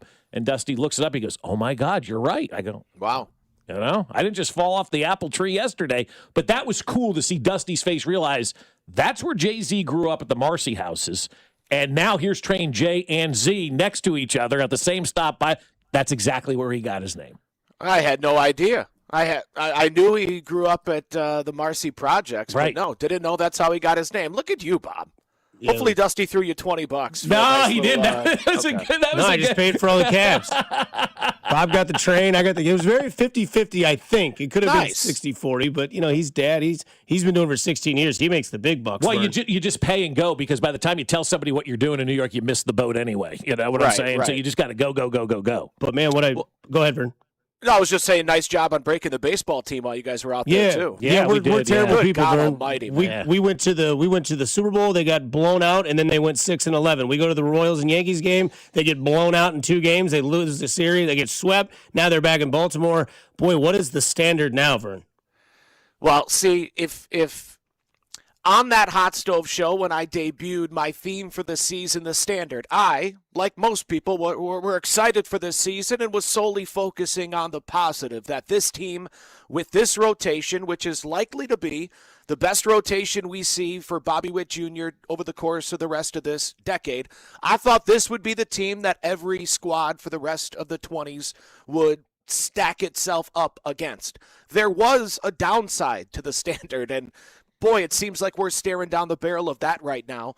And what it looks like right now is the standard isn't being set. The standard is being reinforced. The standard that, Dusty, you grew up with in Kansas City, that the Royals can at times be exciting, occasionally be good, but they're often not a true threat in the division, in the American League, and certainly not a consistent threat at the World Series. And what worries me about that is if that's your standard going into this offseason, when on December 1st the owners are going to lock out the players and we have all this talk going on about the stadium. If that's the standard this winter, while everyone's enamored by the Chiefs and the NFL, and occasionally you hear news about baseball and it's only for millionaires and billionaires to squawk at one another about labor negotiations, that's a terrible place for this organization to be in, that the city views them as, yes, a professional baseball team, but not really one that's rubbing elbows with the bigwigs in Major League Baseball, not one that can be what we want them to be, which is a consistent contender. I'm heartbroken over this. Shocked. I'll be honest, I'm not to the place yet where I'm angry, where I'm flipping tables. The shock still hasn't worn off. Yeah. That this team, this rotation, Bobby, Vinny, Salvi, have the worst record in Major League Baseball. I still can't believe it. I'm with you, Vern. It is a shock factor, and really, it's Lugo and Walker, the only two guys, doing what they need to really be doing in the rotation now. I mean, at least a week ago, we got at least the rotation. Bubic, as you said, probably going to be traded at some point. Reagan's, I don't know where he is. And then we saw Noah Cameron get lit up as well. And so all of a sudden, we went from the rotational strength to just Lugo and Walker, and that's all we can really rely on right now in the starting rotation. Maybe on the whole pitching staff, because there were dudes pitching in New York. Dusty and I looked at each other and go, I don't know who the hell that guy is. Right. And you look towards the minor leagues. There isn't help on the way. Well, you don't need help in the rotation. You need Reagans and Bubic and Cameron to not feel the weight of the world on their shoulders, to not feel as if I don't go 7-8 innings and put up zeros, if I don't do that, we're not going to win. There isn't help for the rotation, but again, you don't need help. There are options for the bullpen. But again, we are 22 games into the season, and it's not like, we need one bullpen arm. It seems right now as if Carlos Estevez just completely threw this bullpen out of whack. His no-show on the season, which also reflects so very poorly on the front office. Yep. There's just so many alarms going off, and it started with Estevez, then Carter Jensen no-shows, and then Vinny and Salvi continue to no-show, and now the rotation's coming back down. Base running defense, it's amazing. Everyone is culpable, and like you mentioned, outside of Lugo and Waka, nobody looks good right now, myself included. You mentioned, Vern, there's no help on the way, and I think that's a deeper comment that we do need to get into, because when you look at the rankings of the minor league systems of everybody in the division, you've got three programs. You've got Cleveland, you've got Detroit, you've got Minnesota, who, according to MLB.com at the beginning of the year, all three of those programs in their minor league system ranked in the top 9.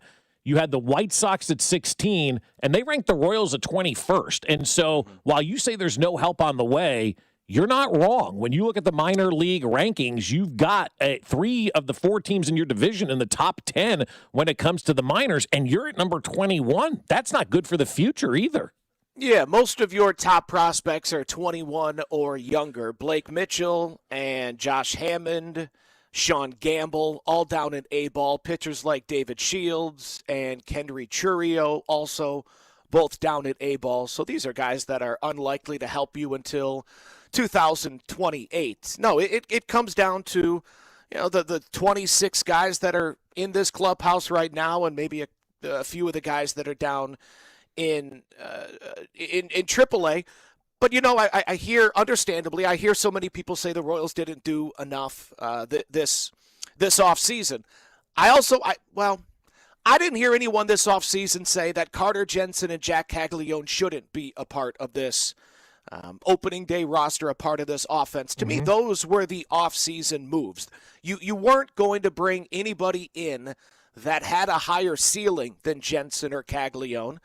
I don't believe you were going to bring anybody in that was going to knock Michael, Bobby, Vinny, or Salvi out of the top 4 spots in the lineup, at least on most days. So those top 6, I think we all agree, those are the guys that are going to either sink or swim, push or pull this offense to a winning season in 2026. So no, AAA doesn't have any offensive or really any pitching answers for this team right now. But Caglione and Carter Jensen, right? Two top 100 prospects. These are the guys that are supposed to be making the difference. Just like in Detroit, Kevin McGonigal running away, him and Chase DeLauder of Cleveland. Those are the top two guys right now for American League Rookie of the Year, and they have more on the way. Max Clark in Detroit, Travis Banzana in Cleveland. Their two youngsters are performing, and the ones on the way can continue to perform when they ultimately make it to the big leagues. Both of the Royals guys are already here. Cags hitting better than 300 against righties and even 200 against lefties.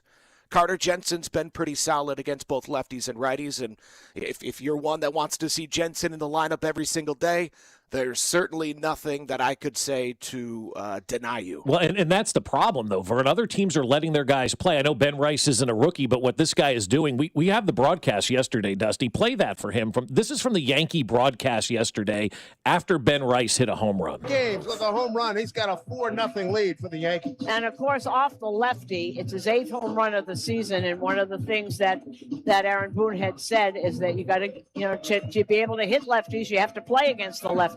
I know this is a neutral split guy, but he's still throwing with the left hand. So that was very important for the Yankees with Ben Rice. So we're hearing that from Susan Waldman, who's been around the game forever and a day. And we're allowing Ben Rice to go out there and face lefties, and yet our guys can't. So Cags and to be Carter, fair, he does have Aaron Judge hitting right behind. He does, he absolutely. Yeah. But even still, I mean, he's still getting, like, if Aaron Judge was hitting right behind our guy, well, it's a lefty today, so he can't bat. I mean, we would see that out of this organization. Like, you've got to let these guys go. There should be never a game for the rest of the season that Cags and Carter are not in the lineup, unless there's an injury, obviously, or something like that. You're just, I don't know what we're doing. I really don't. Yeah. I can't, 22 games into the season, when you said they should be in the lineup every single day, the first thing that came to my mind is, get ready for 2027. Yeah, that's right. I hate that, but that's where my mind went right away. Lane Thomas, I know people don't like to see his name in the lineup, and he hasn't really shown much as far as extra base power. The guy does have a .435 on-base percentage against lefties this year, so he is getting the job done against southpaws. I have nothing really to say about Starling Marte. I don't go to the ballpark and put on my Royals gear to watch Starling Marte, so I'm not going to defend him. Isaac Collins has been rough to watch. So it's not as if the guys that are playing instead of Jack Caglione are really doing anything all that better than the hulking 23-year-old. So, yeah, man, again, when you have the worst record in Major League Baseball, there are no bad ideas. There are no incorrect observations. If you want Cags and Carter in there against lefties every day, I can't fight you anymore because the alternatives aren't much better right now. Yeah, I know, Vern, you're never, this guy, you're fired, all that sort of stuff. But what you say, if those guys are going to play every day, you're playing for 2027, like, what has to be, like, because, I mean, yes, the players have to hit. The one thing that's concerning to me, Vern, is the power numbers, man. Like, I don't know where the power's going. I know there's runners with scoring position. We have other things to kind of tackle before we get to other, significant things. But do you see, or, like, do you understand, like, where the lack of power is coming from? I just don't understand that.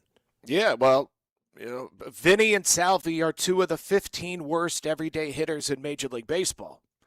Each one of those guys went 30 and 100 last year, and right now they're on pace to go, like 15 and 80 combined. So there's your power right there. How many teams can overcome a no-show from their closer, their ace starting the season 0-5, and their 3-4 hitters being two of the 15 worst everyday hitters in Major League Baseball? Bobby Witt Jr., according to WAR, isn't even one of the 30 best players on the planet. We have a high bar for Bobby Witt Jr. You need to be one of the 5 best in the game. You're not even one of the 35 best right now. So there's your power. The guys that are supposed to be leading the team, the ace, the closer, and the heart of the lineup, for the most part, all of them are no-shows. All right, Vern, we got to talk about what the biggest story of the weekend was. Obviously, not Dusty enjoying New York City, but when my kids were in kindergarten and had Miss Warner as their teacher, at least one of them did, we had every year she does and still does to this day in kindergarten, they call it the Q and U wedding, and all the parents, assemble, and the letter Q marries the letter U. Will we be seeing a Q and Salvi wedding anytime soon? I don't understand. What do you mean a Q and U? Well, you put the Q and U together and you learn how it's pronounced, and you're teaching kindergartners the alphabet, right? It's a real cute thing. Okay. Q and U, and so we've got a Q. I got to play Q in my second grade ceremony. Oh, you did? So you did the Q and U wedding? Yeah, me and this girl named Hannah. I had a huge crush on you. It was nice. It was great. Did you have Miss Warner for second grade by chance? No, I didn't. Miss Hammer was her name back then? Miss Warner's a hack. No. Hey, let me tell you, she may have stole the idea, but all the best ideas are stolen. She is a damn saint and one of the most wonderful human beings. Like, my kids are in high school, and we're still hanging out with Miss Warner. And her husband Ben's one of my good friends, and Mason, he's up at KU. He's a sophomore attending bar. He's got it figured out. Mason Warner, let me tell you, for 20 years old, this dude has got it figured out. He knows who to kiss ass to in Lawrence. He's had a great internship. Like, this kid's got it figured out at 20 years old. I'm very proud because I'm kind of a silent mentor to him, where if his dad says, I don't know, he comes to me and goes, should I buy the beer? Buy the beer, kid. You're good to go. Just silent mentor sounds like something Larry David would come up with. Yeah, it does. Oh, yeah. We saw it, Larry. So where if the kid does well, hey, I'm his mentor, and if he doesn't, I got nothing to do with that kid. We saw Prime Larry this weekend. A lot of Prime Larry Davids. I guess this is the suite? This is it? The suite? Yeah, he saw it out of me. You stay in the suite, and it's got a little couch like glued to the wall. I'm like, Could you face the other way when you sleep? Your mouth is open. Yes, sir. So anyway, are we going to see a Q and Salvi wedding anytime soon? I have no issue, and I do not dispute their explanation as to what went down over the weekend. It does make perfect sense. And to me, it's just so unsalvy to take to social media to complain about something. Yes. There's just nothing about him that leads me to believe that he is so fed up that he sees this as the only route. It does make sense to me that Salvi sees this article and it gets lost in translation, friends and family, followers reaching out wanting to know, is there something wrong with you, Salvi? Are you dealing with something mentally? And he has to let everyone know that, no, I don't need a mental break. I take all that at their word. I believe it's just a misunderstanding. But Salvi turns 36 in less than 3 weeks. And like I just mentioned, he's one of the 10 worst everyday hitters right now in Major League Baseball. And, of course, he is a legend. I hope this isn't the beginning of other misunderstandings. That's where I'm at. Right, that's where I am too, yes. Yeah. I mean, you know how this guy, both you guys know how careers wind down. It's when you're this great, it's tough to face it. I'm not saying that Salvi's done, but eventually he will be, and it will be difficult for this organization to tackle. I hope that doesn't happen soon, and I hope both sides can handle the decline whenever it arrives. Can handle it with grace. Well, I just wonder how much of this miscommunication is taking place with others now. Is there a trickle-down effect with this? Because you do have to ask the question, is Q losing the clubhouse? Is Salvi the first of many? Are there any other people that may have an issue right now? As far as the clubhouse, maybe fans don't like hearing this, but from my time here, when I first got here in 2012, that was Ned Yost's clubhouse. Mm-hmm. And it really wasn't working. And then James Shields showed up, and then it was Shields' clubhouse. And then Shields handed it off to Eric Hosmer. Hosmer, as he left, then it was Ned's in 2018 and 2019, and those teams stunk. And they became accustomed to losing. So they brought in Mike Matheny to try and change the atmosphere inside that clubhouse. And then it was no doubt that was Mike Matheny's clubhouse, and nobody could breathe in that thing. Right. Q shows up, and it's Salvi's clubhouse. Now, Salvi's a lot like Alex Gordon in that everyone looks up to him, but he's going about his business. And you just need to ask yourself, am I working that hard? If the answer is no, how do you look at yourself in the mirror? That's how Gordo led. That's how Salvi leads. That's how Bobby leads. So I look in that clubhouse right now, and okay, Starling Marte's been around for a decade and a half, but no one's trying to hear what he's not the leader of this team. Right. Vinny right now, I mentioned one of the 15 worst hitters in Major League Baseball. Nobody's checking to hear what he has to say. The past few years, I think it was Adam Frazier's and Will Smith and Chris Stratton's clubhouse. And this was the year where, man, I don't think they need Frazier. I don't think they need a Will Smith. This needs to be Michael and Bobby and Vinny and Kyle Isbell. this clubhouse needs to take the players need to take control of this clubhouse. And I mentioned this on opening day to Cody and Gold. Not that I thought the bullpen was a fatal flaw, but I thought it was the weak link of this team. And there was also a concern, or at least an observation, that I was interested in to see how it played out over the course of the season, and that was the edge. This team doesn't really have an edge. They don't have that us 26 against the world, just like they did in 2015. I'm listening to George Brett yesterday. He says, our 1985 team wasn't the most talented squad I played on, but we were the closest.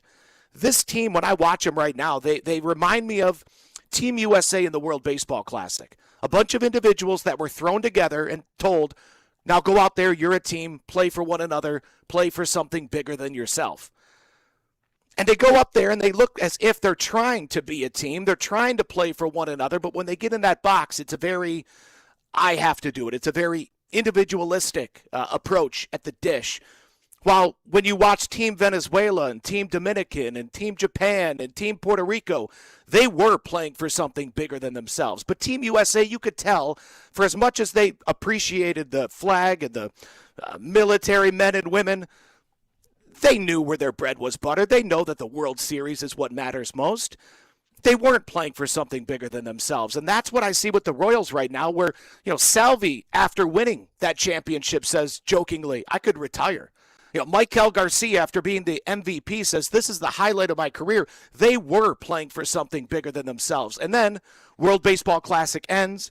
They're all thrown into a clubhouse and told, you're a team, go play for something bigger than yourself. This team right now reminds me of that Team USA ball club. It's a bunch of individuals just kind of going through it, trying to pretend as if we have a bigger goal in mind. But they don't look like a family right now.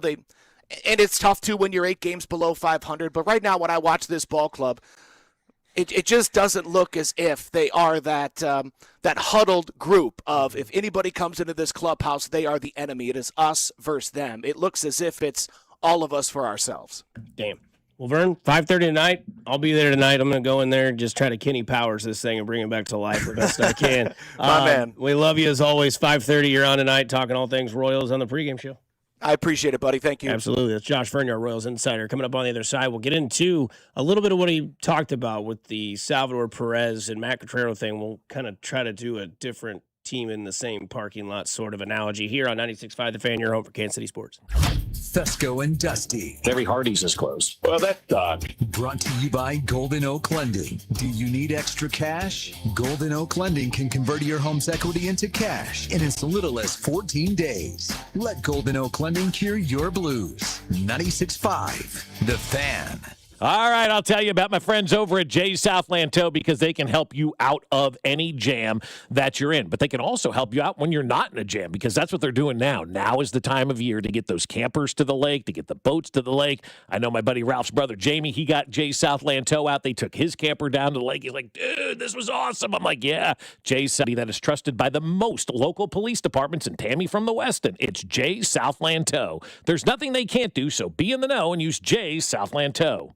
By now, you've heard that Booth Creek Wagyu steaks and beef are the best tasting, most flavorful cuts you've ever had. And if you don't believe us, try it for free. Try Booth Creek Wagyu anytime of your selected choice cut, crafted for exceptional beginnings. Join the Booth Creek Wagyu revolution at boothcreekwagyu.com. You're always better with a roof from JR. Here they come. A baseball-sized hailstorm means every roofer for 500 miles is on his way here to ring you up, and he is locally owned, veteran-owned, and family-owned. AR & Company offers a free Class 4 shingle upgrade. What does that mean? Most insurance companies offer premium discount for shingles. Remember, Have the most reliable Wi-Fi. And get this, what if you could keep it at the same price for 5 years? That's the Xfinity 5-year price guarantee. Just 5 years of fiber-powered Wi-Fi that noticeable.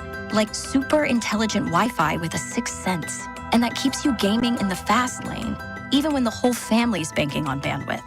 And here's the best part. No annual contracts, no hidden fees, and our best equipment included. Plus, get online in minutes with same-day Wi-Fi. Hey, let's face it, a lot can change in 5 years. Kids grow taller, dreams grow bigger, but your Wi-Fi? It would stay reliable and the price would stay put. The Xfinity 5-year price guarantee. Lock in your price and unlock the possibilities.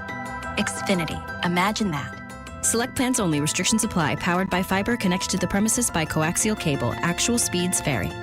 Carpal tunnel syndrome. Heart failure that doesn't improve with common medicines. These are some signs and symptoms associated with ATTR-CM, or the cardiomyopathy of ATTR amyloidosis, a serious heart condition with symptoms that get worse over time. Amvuttra, vutrisiran, is a prescription medicine given by a healthcare provider that treats ATTR-CM in adults to reduce heart-related death, hospital stays, and urgent visits. In a clinical study, Amvuttra was proven to help people live longer and have fewer heart-related hospital stays and urgent visits over 3 years compared to placebo. Amvuttra lowers the amount of vitamin A in your blood, which can affect vision. Other side effects include pain in the arms or legs, pain in the joints, and shortness of breath. These are not all the possible side effects of Amvuttra. For prescribing information, call 1-833-256-2748 or learn more at amvuttra.com. Ask your doctor about Amvuttra for ATTR-CM. Have you lost your energy? Not feeling it in the bedroom anymore? It could be your testosterone. Yes, even if you're a woman. Testosterone controls energy, confidence, and sex drive, too, for both men and women. Want to find out if your testosterone is unbalanced? Find out now for free. Starting April 1st, Synergen X and Load C Center are offering free testosterone testing for both men and women. Stop by and book today at fixmyloadc.com. That's fixmyloadc.com. For over 35 years, we've been protecting homes across Kansas City, one roof at a time. That's more than 3 decades, more than 35,000 roofs installed, and 35,000 happy customers. We're proud to be voted best roofing company in Johnson County and all of Kansas City. At Century Roofing, we don't just build roofs, we build trust that lasts for generations. Experience matters, reputation counts, and we stand behind every roof we install. Trust the pillars of strength with KC-based and female-owned. Century Roofing, KC.com. Century Roofing. Trust the pillars of strength. 96.5 The Fan's draft coverage is brought to you by Gann Asphalt and Concrete, the Leavenworth PD, and the Salvation Army Civic Breakfast. Here's your traffic report on 96.5 The Fan. Traffic for geometry law, 635 both directions heavy approaching the state line. Kansas side slow from K5 to the bridge. Missouri side southbound very heavy from about 3 great reasons. 1, it's easy. 2, it's fast. 3, the results. Mike's got this. 816-888-7500. Mike's got this. The choice of a lawyer is an important decision and should not be based solely upon advertisements. Alan Carr, 96.5 The Fan. Traffic. All right. Thanks to Josh Vernier, who just joined us there. If you missed it, go back and listen to it. Vernon was nails today. He was all of you. Yes, he was. All of you. Starling Marte, I got nothing for that guy. But that's the thing. I mean, you're putting these guys in the lineup that nobody knows and nobody wants to watch. And even Vern said it. I'm not asking you to go out there and spend money to watch Starling Marte, perform in that lineup. And then kept calling up a 35-year-old catcher out of nowhere yesterday. And Carter didn't play yesterday. Nope. Cags, they lost 7-0. At least that's what I stopped watching at 7-0 at that point yesterday. Like, you've got to start playing your younger guys. And as Vern says, boy, when you're saying play the younger guys, and we played that clip from Susan Waldman on the Yankee broadcast about Ben Rice facing lefties, and the only way you're going to learn to face lefties is to actually face a lefty. Shocker. And it is what it is. And so until they change their ways up a little bit, but what really hurt me most, not hurt, but, startled me, I guess you could say, Vern talking about how all these guys are individuals, Dusty, and not playing as a team. And look at Nathan back there. Like, Nathan's like beside himself. He arrests his case. Distraught. Like, seriously, that was the worst thing that I've heard Vern say in years, that this organization is just a bunch of individuals right now. Well, it's spilled over onto the field. We talked about it earlier, is that there's these weird things happening in the clubhouse, these strange things that we talk about being one-offs. I believe it was a miscommunication between Quatrero and Salvi. And then the word got out there in the media, and Salvi's hearing from his family. I totally am with Vern and you guys on that. The Carter Jensen, everyone's overslept their alarm, even though it's a really bad mistake to make, and him being a Kansas City kid and Salvi having to catch, like, that's not a good spot to be in. Bob, before the MAC days, when I filled in, I got a call from Bob Fescoe at 6:45 in the morning one time. He's like, "You're producing this morning. Where the hell are you?" And he's like, I slept through the alarm. It happens. Like, unfortunately, we've all been there. But then they're sloppy on the field again. They're getting picked off. one-off They're getting is thrown out at fine. home. Yeah. It's spilling out onto the field for the second straight season. It's when we have to call Mac every Wednesday and Thursday because Tuesday's a late night for him, and then he doesn't recover on Wednesday. That's when we got to call. Great job, both of you, this morning, of listing everything that was just a one-off. And then you start to look at the stadium process, the latest now that I have on that. I mean, they met last night, the city and the Royals. They thought maybe they need some more time. It was supposed to be tomorrow. They were supposed to send invites out on Saturday. And then you look at the product on the field, and it's no better than what we did right there. And there's nobody that's taking ownership and nobody being the leader. And somebody's got to step up and say, we're not doing this anymore. This is not the style of baseball we expect to play. We need somebody to walk through that door and be the leader of this organization. And right now they don't have it. You know what we do have, though, that I can guarantee you? Hotline Bink. Oh, yeah, baby. It's today, 913-730-5131. It's today and tomorrow from 12 until 2, plus what it means for this team moving forward here on 96.5 The Fan, your home for the Kansas City Royals. Good morning, Kansas City. It's Carlos Esteves. And you can convert your home's equity into cash in as little as 14 days. Let Golden Oak Lending cure your blues. 96.5 The Fan. I want to tell you a little bit of a story that I kind of experienced this morning. Actually, it started last week. I met with the good folks over at Window World, and they go, hey, we'd love to be involved in any kind of charity opportunities you guys have. I said, well, we have a pretty big golf tournament coming up at Top Golf. It's the See You in the Major League sponsor of that event, and they're buying a bay, and they're donating back to the Kansas City community. I'm like, these are the perfect clients for me, people who do good for others in Kansas City. I'm so excited about Window World, and that's why they are the official windows of the Fescoe household and the official windows of the Kansas City Chiefs. They're ranked number 1 of windows sold in the country. Get Windows or at windowskansascity.com. 1-800-GET-WINDOWS. It's Window World. Spring is here, and as the weather heats up, the sports action heats up at Circa Sports. From baseball to basketball to hockey, Circa Sports has it all. Circa Sports isn't just sports betting, it's sports betting the way it should be. High betting limits, player-friendly pricing, and exceptional customer service. Whether you're looking for playoff futures or props on your favorite players and more, Circa Sports has you covered. And don't miss out on the special Royals props for every game. Download Circa Sports app or visit circasports.com today. Must be 21 or older. Gambling problem? Call 1-800-GAMBLER. Performance matters in intimate moments. Don't let ED ruin them. This is Jeff for Heartland Men's Health, and I want to assure you that if you're like the vast majority of guys, you don't have to suffer with ED anymore. In fact, you might be pleasantly surprised at how the right treatments could positively impact your love life. At Heartland Men's Health, our advanced medical therapies go far beyond pills. We have treatments that are effective in well over 90% of cases, and we offer specific and combinative treatments that can dramatically enhance both your performance and your stamina. You could even last up to an hour or more and bring a far greater level of intimacy to both you and the one you love, perhaps performing like you haven't in years. So call us today and find out why our advanced treatment strategies offer so much more. Your first visit is just $99 and gets you blood work, a medical consult, and if medically advised, a test dose. And if that test dose doesn't work in the office, your visit is free. Call 844-447-6600 or go to heartlandmenshealth.com. Heartland Men's Health, advanced medical science to improve men's lives. Hello, Kansas City. Bank of America, in partnership with Visa, invites you to a FIFA World Cup 26 watch party. Open an eligible Bank of America checking account in participating financial centers only for an opportunity to reserve 2 complimentary tickets while supplies last. Experience special musical guests, games, giveaways, food, and more, all at a legendary venue. Learn more at BofA.com/BofA Visa Watch Party. What would you like the power to do? Bank of America, proud to be the official bank of FIFA World Cup 26. Bank of America and a member of FDIC. Terms apply. All rights reserved.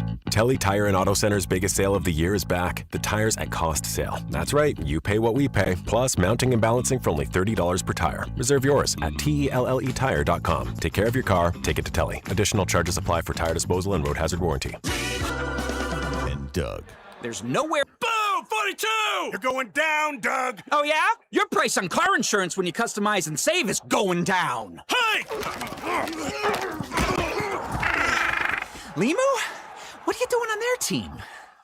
Only pay for what you need at libertymutual.com. Liberty, liberty, liberty, liberty. Wesley Financial Group is not a law firm, and Chuck McDowell, definitely not an attorney. This is Chuck. Do you feel stupid for buying a timeshare? Don't. It's not your fault. You were most likely told you could rent it, and it was a great financial investment. And the deal was available today only. If this happened to you, contact your resort or Wesley Financial Group for help today. Royals coverage is brought to you by Blue Cross and Blue Shield of Kansas City. Brought to you by Blue KC is the Coaches with Character program. Do you know a rock star high school coach in your district? Nominate them for the Blue KC Coaches with Character program at bluekc.com/nominate coaches with character. Let's make our coaches feel special and make our community a better place to live, work, and play. Here's your traffic report on 96.5 The Fan. 635, both directions, heavy approaching the state line. Kansas side, things pretty slow. K10 eastbound, heavy past K7, stay slow out. It's Matt Strom from the Kansas City Royals. Don't miss Vern's On Deck show. Calling Jay Binkley because he's ready to go. Hotline Bink today. Our coverage on 96.5 The Fan is brought to you by Blue Cross and Blue Shield of Kansas City. From here, for wherever you are, the benefit, that is the benefit of Blue. From Blue to Q, Fever on the Royals pregame show.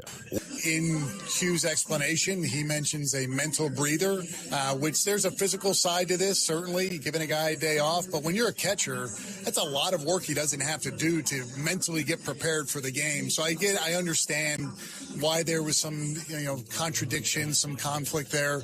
But the truth of the matter is it's a nothing story. It really isn't a problem whatsoever. We had great discussions with Salvi this morning. We're all on the same page. It's time to play some baseball and try to get a win. That's a great, way to kind of do the damage control after the fact. But what was the conversation that took place on Friday between Q and Salvi inside the locker room? Because if Q and Salvi sit down and do exactly what Dusty said last week, give the guy a mental break off, I have no problem with that at all. That's Q's job. He's the manager. I support Matt Quatrero in that scenario there. But what was the conversation like with Salvi? Did you have that conversation with Salvi the night before? Or did you just say, the next day that, hey, we're going to give him a mental break? Because I feel like if this was the conversation that happened on Friday night, then him saying mental break on Saturday morning to the media would not have caused Salvi to react like that. I understand why Salvi was upset. He's an everyday player. He's not used to struggling, but he is. And that's the reality of being almost 36 years old. You tend to struggle at things that you didn't struggle with before, especially sports and athletic stuff. And so I don't have a problem with Salvi getting the day off. I don't have a problem with Q saying, hey, I needed a mental break. We all need mental breaks. My issue is, did you have that exact same conversation with Salvador Perez the night before? Because I feel like if you told Salvi the night before, hey, we're going to give you a mental break tomorrow, why didn't Salvi react then? Or did Q not say that when they gave it to him? Because it seemed like obviously the part that ticked Salvi off was the mental break side of things. If I'm the manager, I'm telling him that. You need a mental break, man. It's common. We say it all the time in everyday life. You need a mental break. Take a day. It's okay. Mental health day. We all need days off. How was it handled Friday, Jay Piccolo there? Sure. And the thing that I get confused with is like a lot of little somethings can equal a big bad something. And so the reports that came out of that, and then TMZ doing it, and Carter's lived up to his mistake. Like, he's been the one ray of light in this lineup. And then you have the Salvador Perez thing that comes out, and this whole miscommunication. Your manager gets ejected in the bottom of the first 10 minutes of the game, and Bill goes out there and TT's done. Hopefully that gets your team to rally up. KU wins by 15. Right. That was something where I'm like, okay, he's been pissed about box all year, and maybe this, like you had mentioned earlier, the straw that breaks the camel's back, and then you're like, maybe they'll rally around this. No. It was a complete opposite effect. So the thing to me is that the losing is now added to the Salvador Perez saga. That is added to the Carter Jensen story. This whole thing about, the consistency of hitting with runners in scoring position on top of being the worst baseball team in the American League. That is the burger of blank that I was referencing a couple weeks ago when I went on that rant. And then I had mentioned this earlier that Salvador Perez is the leader in this locker room. He's the second most known greatest Royal there is. It's Brett, it's Salvi, and the gap isn't really that big. I know Brett is Brett, but I mean Salvi is Salvi. Captain, World Series MVP, maybe the biggest hit in the history of the Kansas City Royals' existence. Maybe shouldn't even be there because everything else doesn't happen if that doesn't happen. So you better know what you're getting out there when you reference Salvador Perez, because we all know in Kansas City, we like Matt. I enjoy Matt a lot. I respect the hell out of Matt. But the city knows Salvador Perez, and they have his back more than they ever will. And it leads you to the question, and I brought this up to a friend of mine. The same question I'm asking all of you, text line listeners, Bob, Nathan. Let's say that Andy Reid on Friday's news conference, which is always like 2 minutes, then he's out. Let's just say today. He's speaking today. No, I want it to be a reference of like what we saw yesterday. Okay. And let's say it's a Friday news conference and they play Sunday. And he goes, yeah, Travis, he's not 100%. We're going to give him this week off, and then we'll get him back out there, and hopefully he can be, back in the offense of things. And then Travis Kelce comes out Sunday afternoon after the Chiefs lose, say 28-10, and says, I could have played today, not my decision. Do you think people would still be Team Salvi way over they are, maybe Team Q? Or do you think it would just be like a 50-50 split because of who Andy Reid is and who of Travis Kelce? And I asked you this in the back of the cab as well. Yeah, I know. Because that to me is the closest analogy I can get to the situation we saw Saturday with the Royals because of the respect that Salvador Perez has for this team. After I kicked the girls out of the cab No, before. And that's what the girls kicked us out of the cab. Yeah. Once we started talking about Travis and Salvi, the girls are like, you guys got to go, man. Yeah. They're like, hello, we're right here. I couldn't cute, talk. But no, I'm wondering, like, would you guys be like, yeah, I mean, you can't do that with Travis. Like, there's got to be better communication. Or be like, maybe Travis was out. I don't know, because that's where my head went, was like, there was no ill intent from Cotrero. Not at all. Salvador Perez needed a day. No doubt he needed a day. I talked about it. The text line. Yeah, and like I said, it's going to be like pulling, like teeth with Salvador Perez because he's that type of human and that type of ball player where it's like, I better have a broken arm and a broken leg if I'm not going to go out there. We've seen Sal take all the damage behind the plate and still just shake it up. I'm fine, even if it's a 98 right back to the face mask. And you knew that was going to be a tough thing to do, to be like, hey, man, I know you're the veteran. I know you're here. You are who you are. But today's we're just take it off. Yeah. And his tweet to me tells me, again, this is my opinion looking at it from the outside. His tweet, Salvi's tweet, I did not need a mental break, tells me that there's a communication drop-off inside that organization. There is a major communication gap inside that organization. Because if you have that conversation with your boss and your boss tells you, hey, we're going to give you a day off, you need a mental break. You may not like that. You may not want that.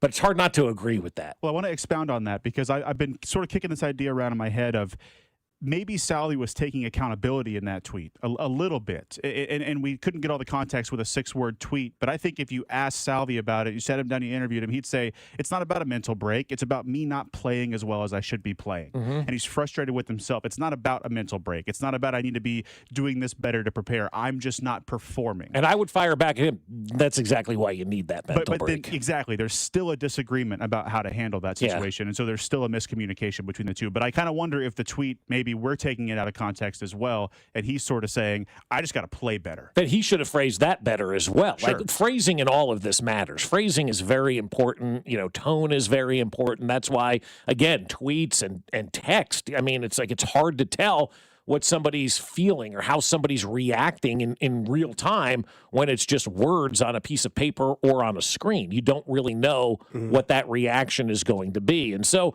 there are just better ways to handle it. But again, is Q wrong? No. Do it where you make it their idea. But again, Salvi probably never going to have the idea that he needs to take a day off. Yeah. Dusty, to answer your question, just based on how the Chiefs' kingdom has sort of on the text line, especially. That's not the. I think you side with Travis Kelce. I think that's where everybody fire would, Andy Reid. Yeah, everybody would be on Kelce's side. I feel like. Yeah, I mean, right?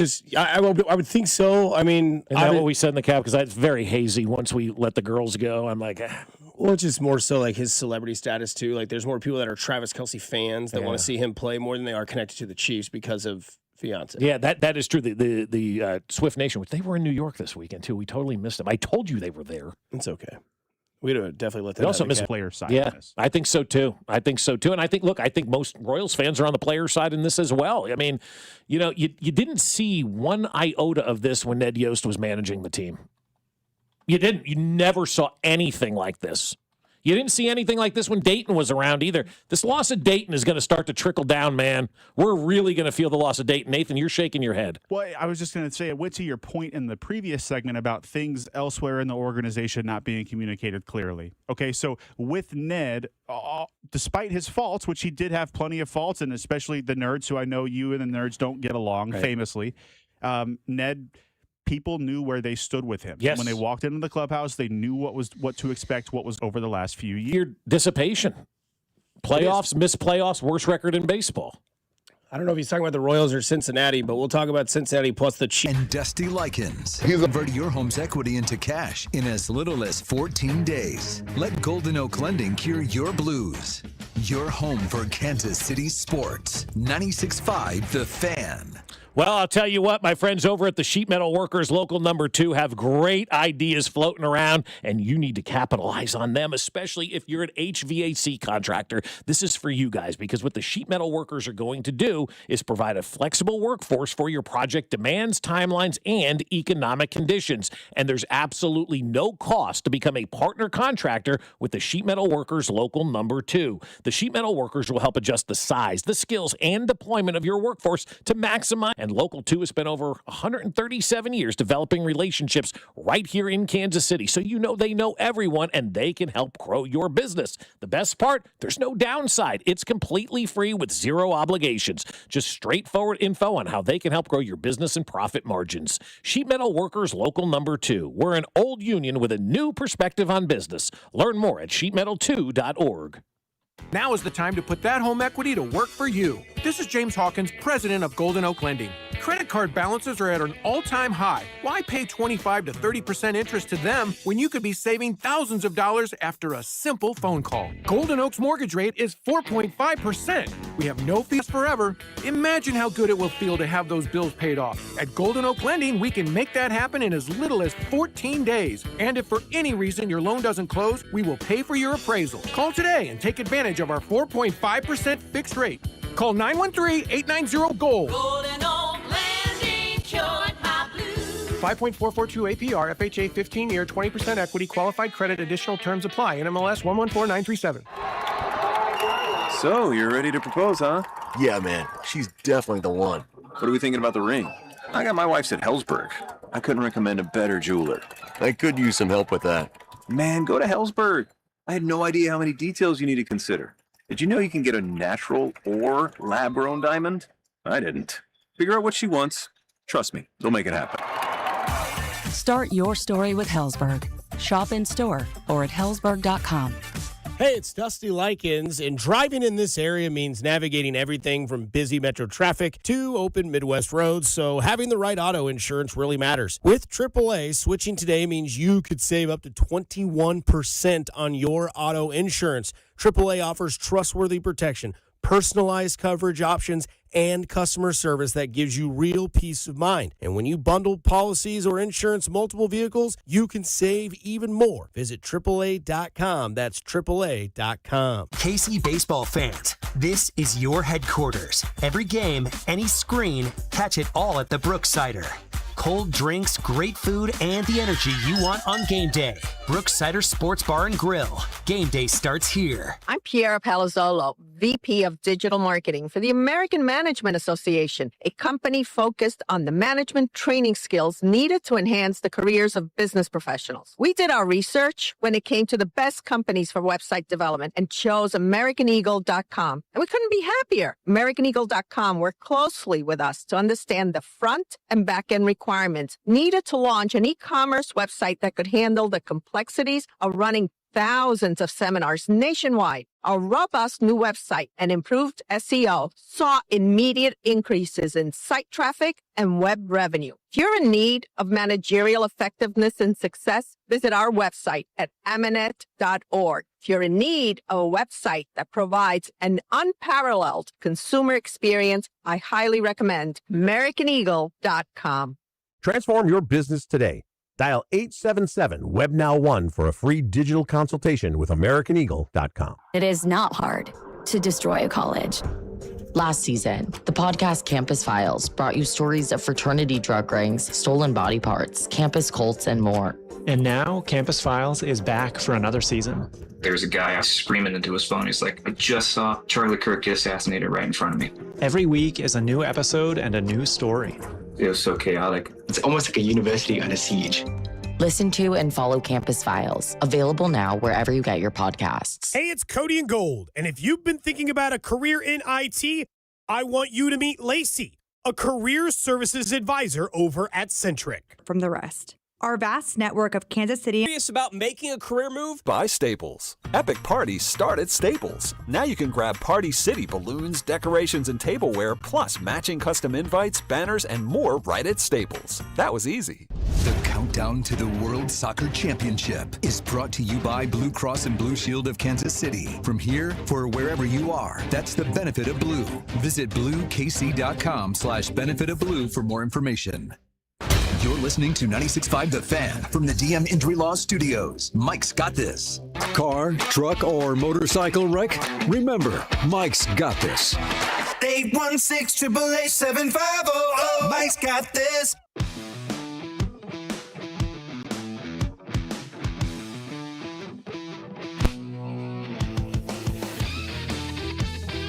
Andy Reid presser at noon today. Let's go. Draft talk. Jay Binkley today from 12 until 2. Anybody going to get a talking to on first day of OTAs? Anybody going to be out of shape? Because everybody's usually in the best shape of their life for this, right? Because what we got on a Monday dump before the NFL draft happens on Thursday, where we'll be at the Brooksider. Cody and Go will be in Pittsburgh for the draft. So far today, Trent Williams signs an extension with the San Francisco 49ers. A.J. Brown is going to be traded to the Patriots, according to sources, and Adam Schefter and Arizona in Tennessee. So they go from 9 to 4 or 5. And then you've got Hotline Bink today starting in about 2 hours and 30 minutes. I'm surprised he's not here yet. I'm stunned. Setting up the phone, calling the operating front desk to make sure that everything's working. So all of that today from 12 until 2 is Jay Binkley's Hotline Bink. But the draft is Thursday night. The Chiefs right now picking 9th. A lot of rumors, a lot of smoke going. Where will they be? What will they take? Is it Reuben Bain? I give you this as we lead up to Hotline Bink. This was Jay Binkley and why he wouldn't be happy with one Reuben Bain. No, I wouldn't be. Again, that's a guy that Louis Riddick brought it up yesterday. He was on Cody and Gold, and I'm glad somebody else is starting to talk about it. He didn't run at the combine. He didn't run at his pro day. And he was healthy. But, David Bailey ran, Jeremiah Love ran, Arvell Reese ran, all these guys ran. He didn't run at the combine. And I get it, a lot of guys don't at the combine. Well, only 6 guys of the 319 did all the drills. But if you don't run at the combine and pro day, why should I draft you in the top 10? Like, why should I spend the top 10 pick on you when I don't know how fast you are getting to the quarterback because you won't show me? Now, maybe he's blazing fast, but if you're blazing fast, why aren't you running? So that goes back to all these questions that we've had around everything, right? Like, if you're resigning, Diana, and you say you're innocent, then, like, why are you resigning? And where's, said proof that you were doing whatever? Then there's Binkley saying, like, well, if you are fast enough and you do have that asset, then why are you afraid to show it? Field Yates, who also joined us last week, had this as well about Reuben Bain. For me, it's just that you've got this outlier, of course. We all know about the arm length of Reuben Bain. And then he's for that position, I would say, slightly above average athletically. This is not some dominant athlete that has short arms. Cassius Howell from Texas A&M is going to go much lower than Reuben Bain. But he's a guy that you manage the arm length. The push-pull is that, he may not have long arms, but he is a great athlete coming off the edge. He's got this unique first step. With Bain, it's how much is the power going to translate? How much are the hands going to translate to the NFL level? Because those are his hallmark traits. And it's not saying they can't translate. I still think he'd go somewhere in the 10 or 14 range. I guess the Chiefs at number 9 would be in the conversation as well. Let me throw in one more now because I know you're tired of the draft stuff, and I'm just listening to him talk about Reuben Bain and the arm length and all this. Todd McShay has been quoted by the Sleeper Chiefs account. That's funny. I have the same thing up. I mean, and this just continues to add to it. Again, Andy speaks at noon today. Quote from Todd McShay, I'm told on really good authority Andy Reid is hell-bent on figuring out this offensive line. And all I can think about is, what do you mean hell-bent on figuring out this offensive line? Well, I think the most important part is the next part. I linked to Francis Mui-Igoa. He says, I think the Chiefs stay home and take offensive tackle. Oh, I missed that part. Yeah, I think the Chiefs stay home and take offensive tackle. So no trade up. That's what Todd. That quote, though, does bother me, though, that Andy Reid is hell-bent on fixing this offensive line. You got a first-round pick at left tackle. You have a pretty good second-round pick at guard. You invested heavily in a center and a right guard. And so really the only thing that you need, and you have $10 million invested in Jalen Moore on the right side of this line. So I'm asking myself, because what is there to really fix? I mean, Andy Reid is, that's why I keep going back. Maybe what you need to fix is firing Andy Heck. What the heck is he doing? If you seriously are hell-bent, according to Todd McShay, on fixing this offensive line, when you have first-round picks and millions of dollars, if I'm Clark Hunt, I'm hell-bent on going, what the hell are you doing with the offensive line? I also think it's very intelligent of Andy Reid in the regards of the only time I think since Andy Reid and Patrick Mahomes have been a duo, the only time I've seen Andy Reid really go white in the face was in Denver, Colorado. Yeah. Right? And that's when Mahomes' knee went into the side and all that sort of stuff. Even when Mahomes had the concussion in Cleveland, I don't think he was terrified. I think he was like more worried about the safe being of Patrick Mahomes. And then when the ankle thing happened and he's still the calm one on the sideline, and Mahomes is, the competitive prick that Bieniemy called him at one point and was, I want to go back in. He's like, just go get it taped. I know you're fine. Like the trust was there. He had seen the injury before and he yielded away from the QB sneak. Then you go into the draft this year. He saw his quarterback have to have surgery on the knee and significant surgery. That was the one time after the knee injury in Denver that where Andy Reid now is like, I cannot lose him. Like, I have to have the engine in my car well protected, well designed, synthetic oil, none of the board, all that sort of stuff. And this is something that we have talked about with Jalen Moore will be a free agent after this year.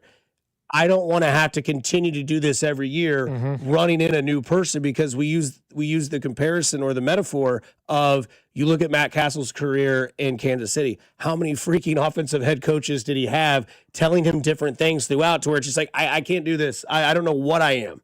You get that personality disorder where you're like, I don't believe what I'm doing is right because everything I'm told is different every single year. If you're Mahomes and you're the quarterback and every year it's a different left tackle, a different right tackle, a different left guard, a new right tackle, it's like, that's why maybe you see the confusion. So Andy Reid now has got to be like, my kid's no longer a kid. He's 31, almost 32.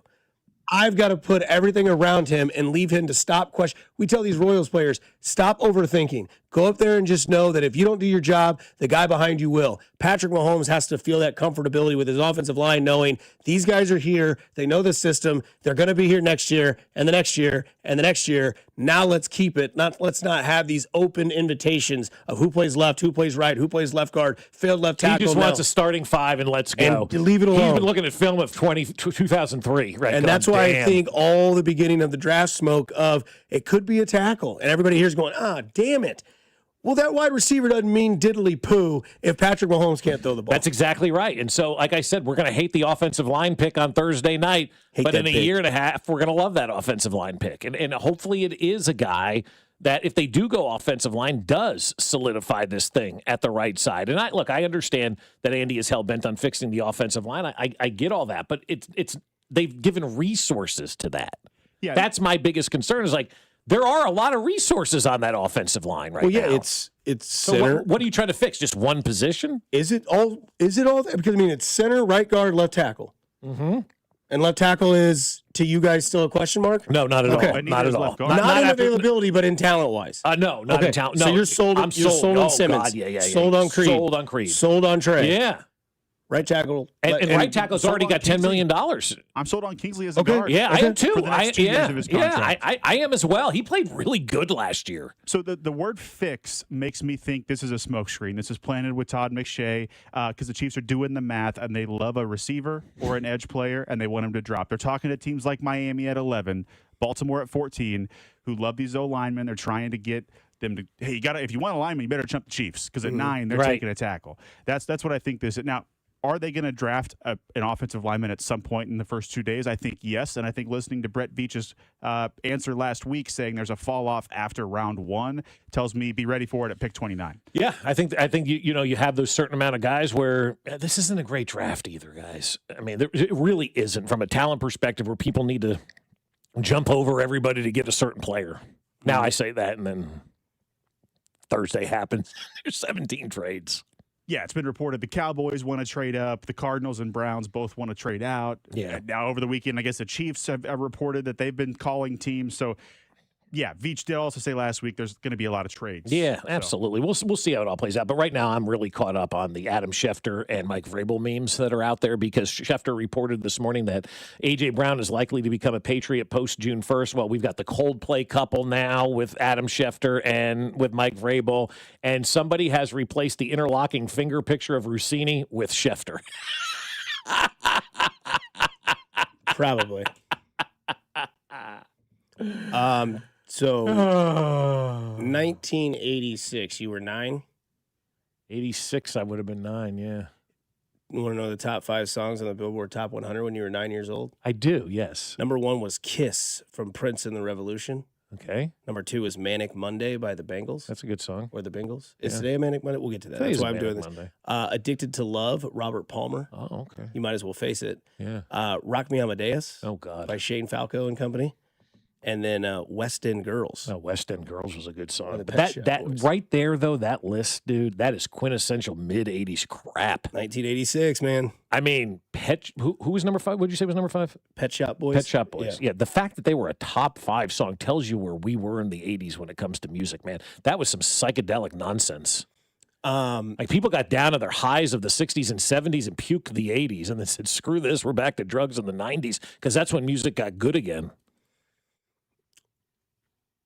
We hope the Royals get good again, and we will keep following the stories of this season, obviously. And tonight they play Baltimore, try to turn it back around. Because, again, if 26 is a lot like 25, they're about to go on a 16-2 run. So you better believe it. We talked about the probable pitchers they're facing this week. The Baltimore Angels, stinks from a pitching standpoint. The Angels roll into town. It's Yusei Kikuchi Friday night with a 5.6 ERA. Mm-hmm. It's time to wake up. The offense is time. It's time for it to get going. Maybe that's what they need is just the big hits because you thought you had it Thursday, and then it happened, and then Friday in the Bronx, I think that just weared over. So hopefully that changes. But something that's not changing is I don't want to call it moronic. That's kind of mean.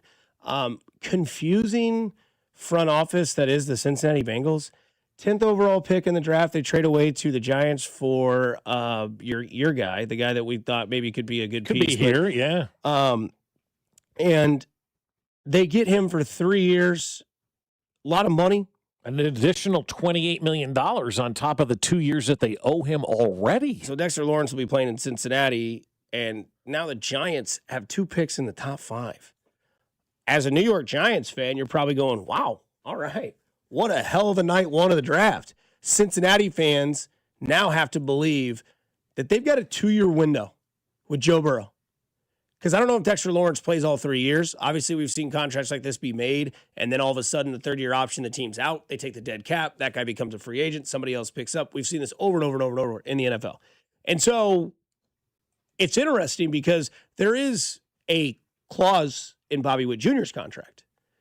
And if he's not excited about the way the future of this team is rolling, he can opt out. And I'm not saying that he will, but I'm just using it as a comparison to Joe Burrow, who, if he stays healthy, which is a huge if. Now, Bobby, obviously, he's been healthy, so that's not the comparison there. It's just more of the winning and the production that you can put on the field. And I think that when you look at Joe Burrow and the Cincinnati Bengals, can he win a Super Bowl with his talent at quarterback? The answer is undoubtedly yes. Mm-hmm. Does he have the duo of wide receivers and a running back in Chase Brown? The answer is undoubtedly yes. Mm-hmm. Got to stay healthy. But they put a lot of money and resources into their defense this year after losing their all-pro defensive end, Trey Hendrickson, to the Baltimore Ravens. Yeah. And now they had a chance to maybe add youth and control with the 10th overall pick to the said defense. They decided to trade that pick, pay money, so the only reasonable excuse that I can give them is the fact that they are worried that Joe Burrow will tell Cincinnati, it's been real. It has not been fun. I am out of here. We know they're a tight-ass franchise. They never spend money, but by God, now they are. So that even tells me more that they are all in in these next 2 years because they are in fear their quarterback could leave them, and then they have nothing. You're absolutely right about that. And I don't blame them. Look, I know it's easy to make fun of the Bengals, and I'm here for every bit of that because they are a great laughingstock of an organization in which to mock.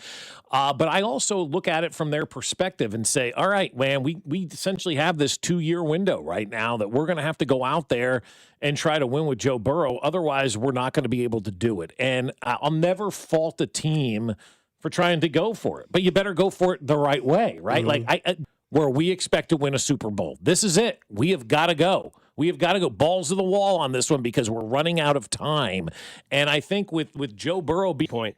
This comes from JPA Football because they quoted Adam Schefter on this. This is considered to be a massively significant season for Joe Burrow and his future with the Bengals. Per Adam Schefter, quote, if the Bengals cannot turn it around, some have speculated about whether Burrow might wonder whether he is better off playing in another NFL city. And it's also a thing where you can disagree with me if you want. The Bengals have zero clout with Joe Burrow because every team is going to give them whatever that team wants because they are going to get Los Angeles Rams. Correct. There you go.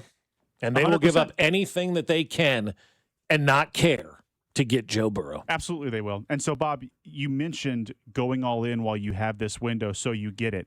I don't get it. I don't get the moves that they made. Using the same money you could have paid Trey Hendrickson. I'm not saying they're smart moves at all. I'm saying I understand their line of thinking with that. Smart is a different conversation. Well, I guess. But I still get why they would shove all the chips in, but that's where it stops for me.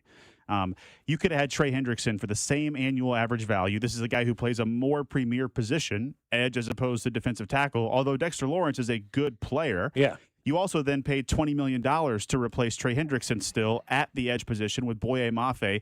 2 sacks last year. No one's scared of Boye Mafe off the edge. And you gave up the number 10 overall pick to do this. Mm-hmm. So you gave up 3 times the resources that you just could have paid Trey Hendrickson. It's like when you get rid of Brent Rooker and let him walk out the door, you still haven't found a replacement for him.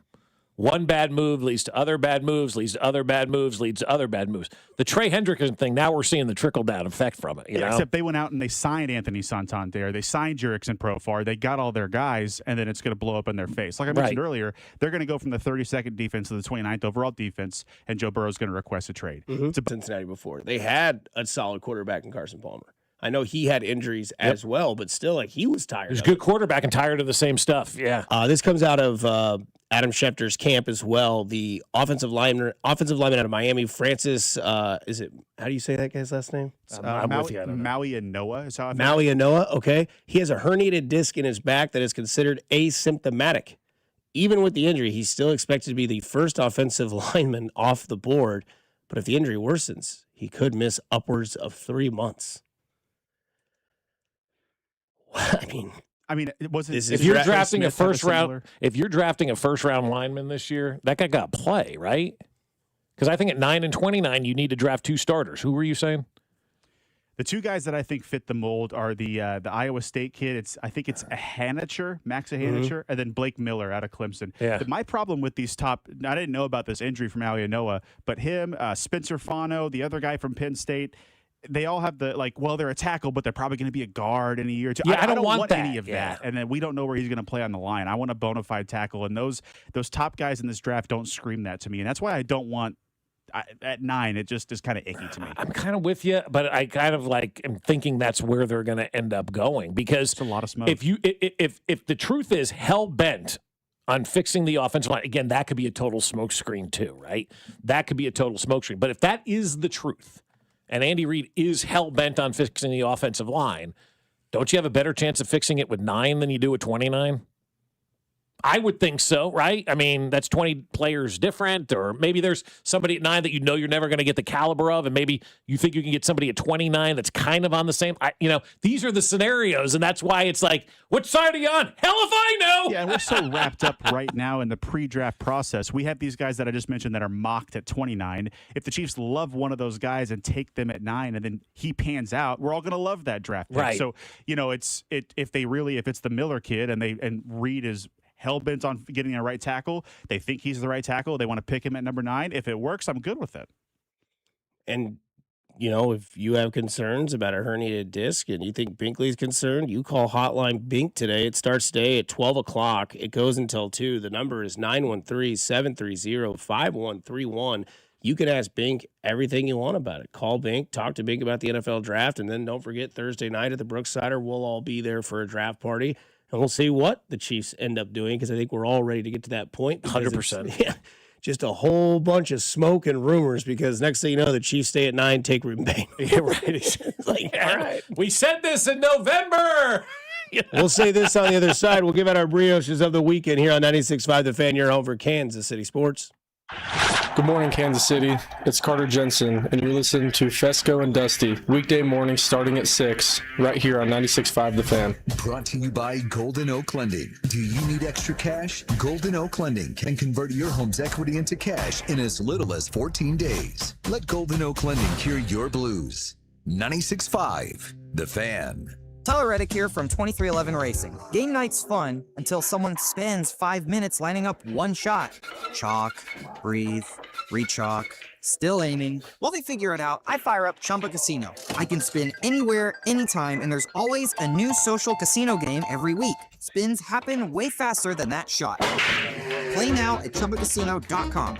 Let's Chumba. Sponsored by Chumba Casino. No purchase necessary. VGW Group. Void where prohibited by law. 21 plus. Terms and conditions apply. You love your land. During Kubota Orange Days, you'll love all the great deals. With versatile compact tractors, professional-grade mowers, and durable utility vehicles, Kubota equipment can help you turn dream projects into reality. Kubota Orange Days is here, and so are the best deals of the year. Now through June 30th, get select compact tractors with 0% financing available or save up to $5,500. Sale ends soon. Go to KubotaOrangeDays.com or stop by your local dealer for more information.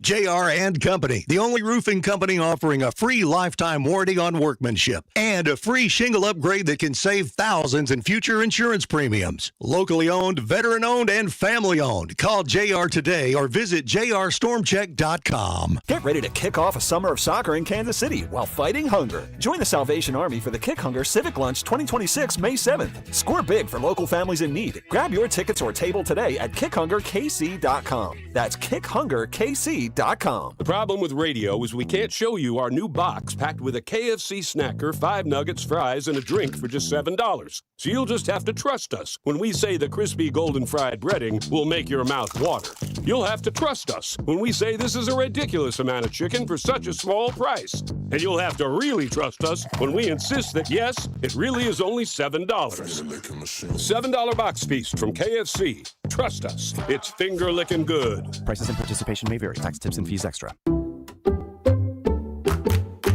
Did you hear? Allstate car insurance now costs even less. So when you bundle with home, you can save even more.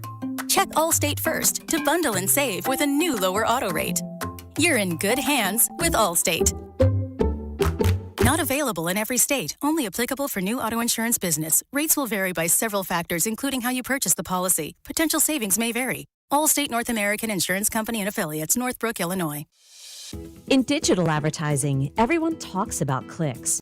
But clicks don't pay the bills. Sales do. Outcomes from Viant is a new way to advertise that prioritizes your bottom line. Our AI-driven technology looks past the noise to find the customers most likely to buy your product. It's smarter, faster, and designed for real-world results. It's smarter advertising made simple. Visit Viant.ai. Spring means warmer weather, blooming flowers, and a whole lot of pollen. Don't let your automobile turn into a pollen mobile. Stop by Tidal Wave Auto Spa for a top-of-the-line wash starting at just $15. In no time, you'll be driving away with that clean car happy feeling and a brilliant shine. Plus, every wash includes free vacuums, microfiber towels, and interior cleaning spray to keep your whole car looking its best. Tidal Wave Auto Spa makes it fast and easy. Find a location near you at TidalWaveAutospa.com. DQ presents the Blizzard Double Flip Deal. For a limited time, when you buy one Blizzard treat, you get a second for just 99 cents. That's 2 Blizzards, 2 spoons, 2 flavors, and 2 flips. So don't miss out on the Blizzard Double Flip Deal, available only for a limited time and happening now at DQ. Because the only thing better than a Blizzard treat is a second Blizzard treat for just 99 cents. It's a deal to flip for. The Blizzard Double Flip Deal. Get it in the app. Participation may vary.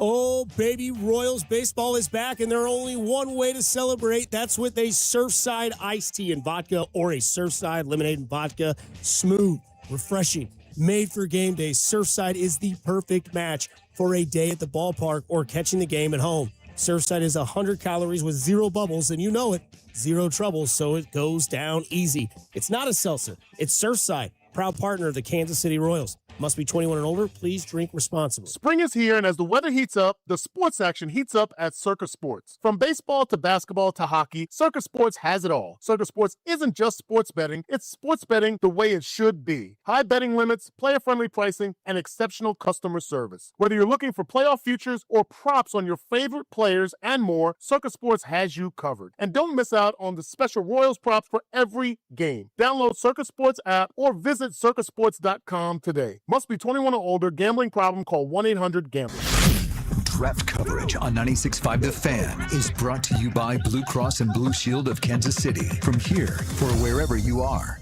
That's the benefit of blue. Brioche of the weekend. Big brioche guy. Love that. Yeah, good take.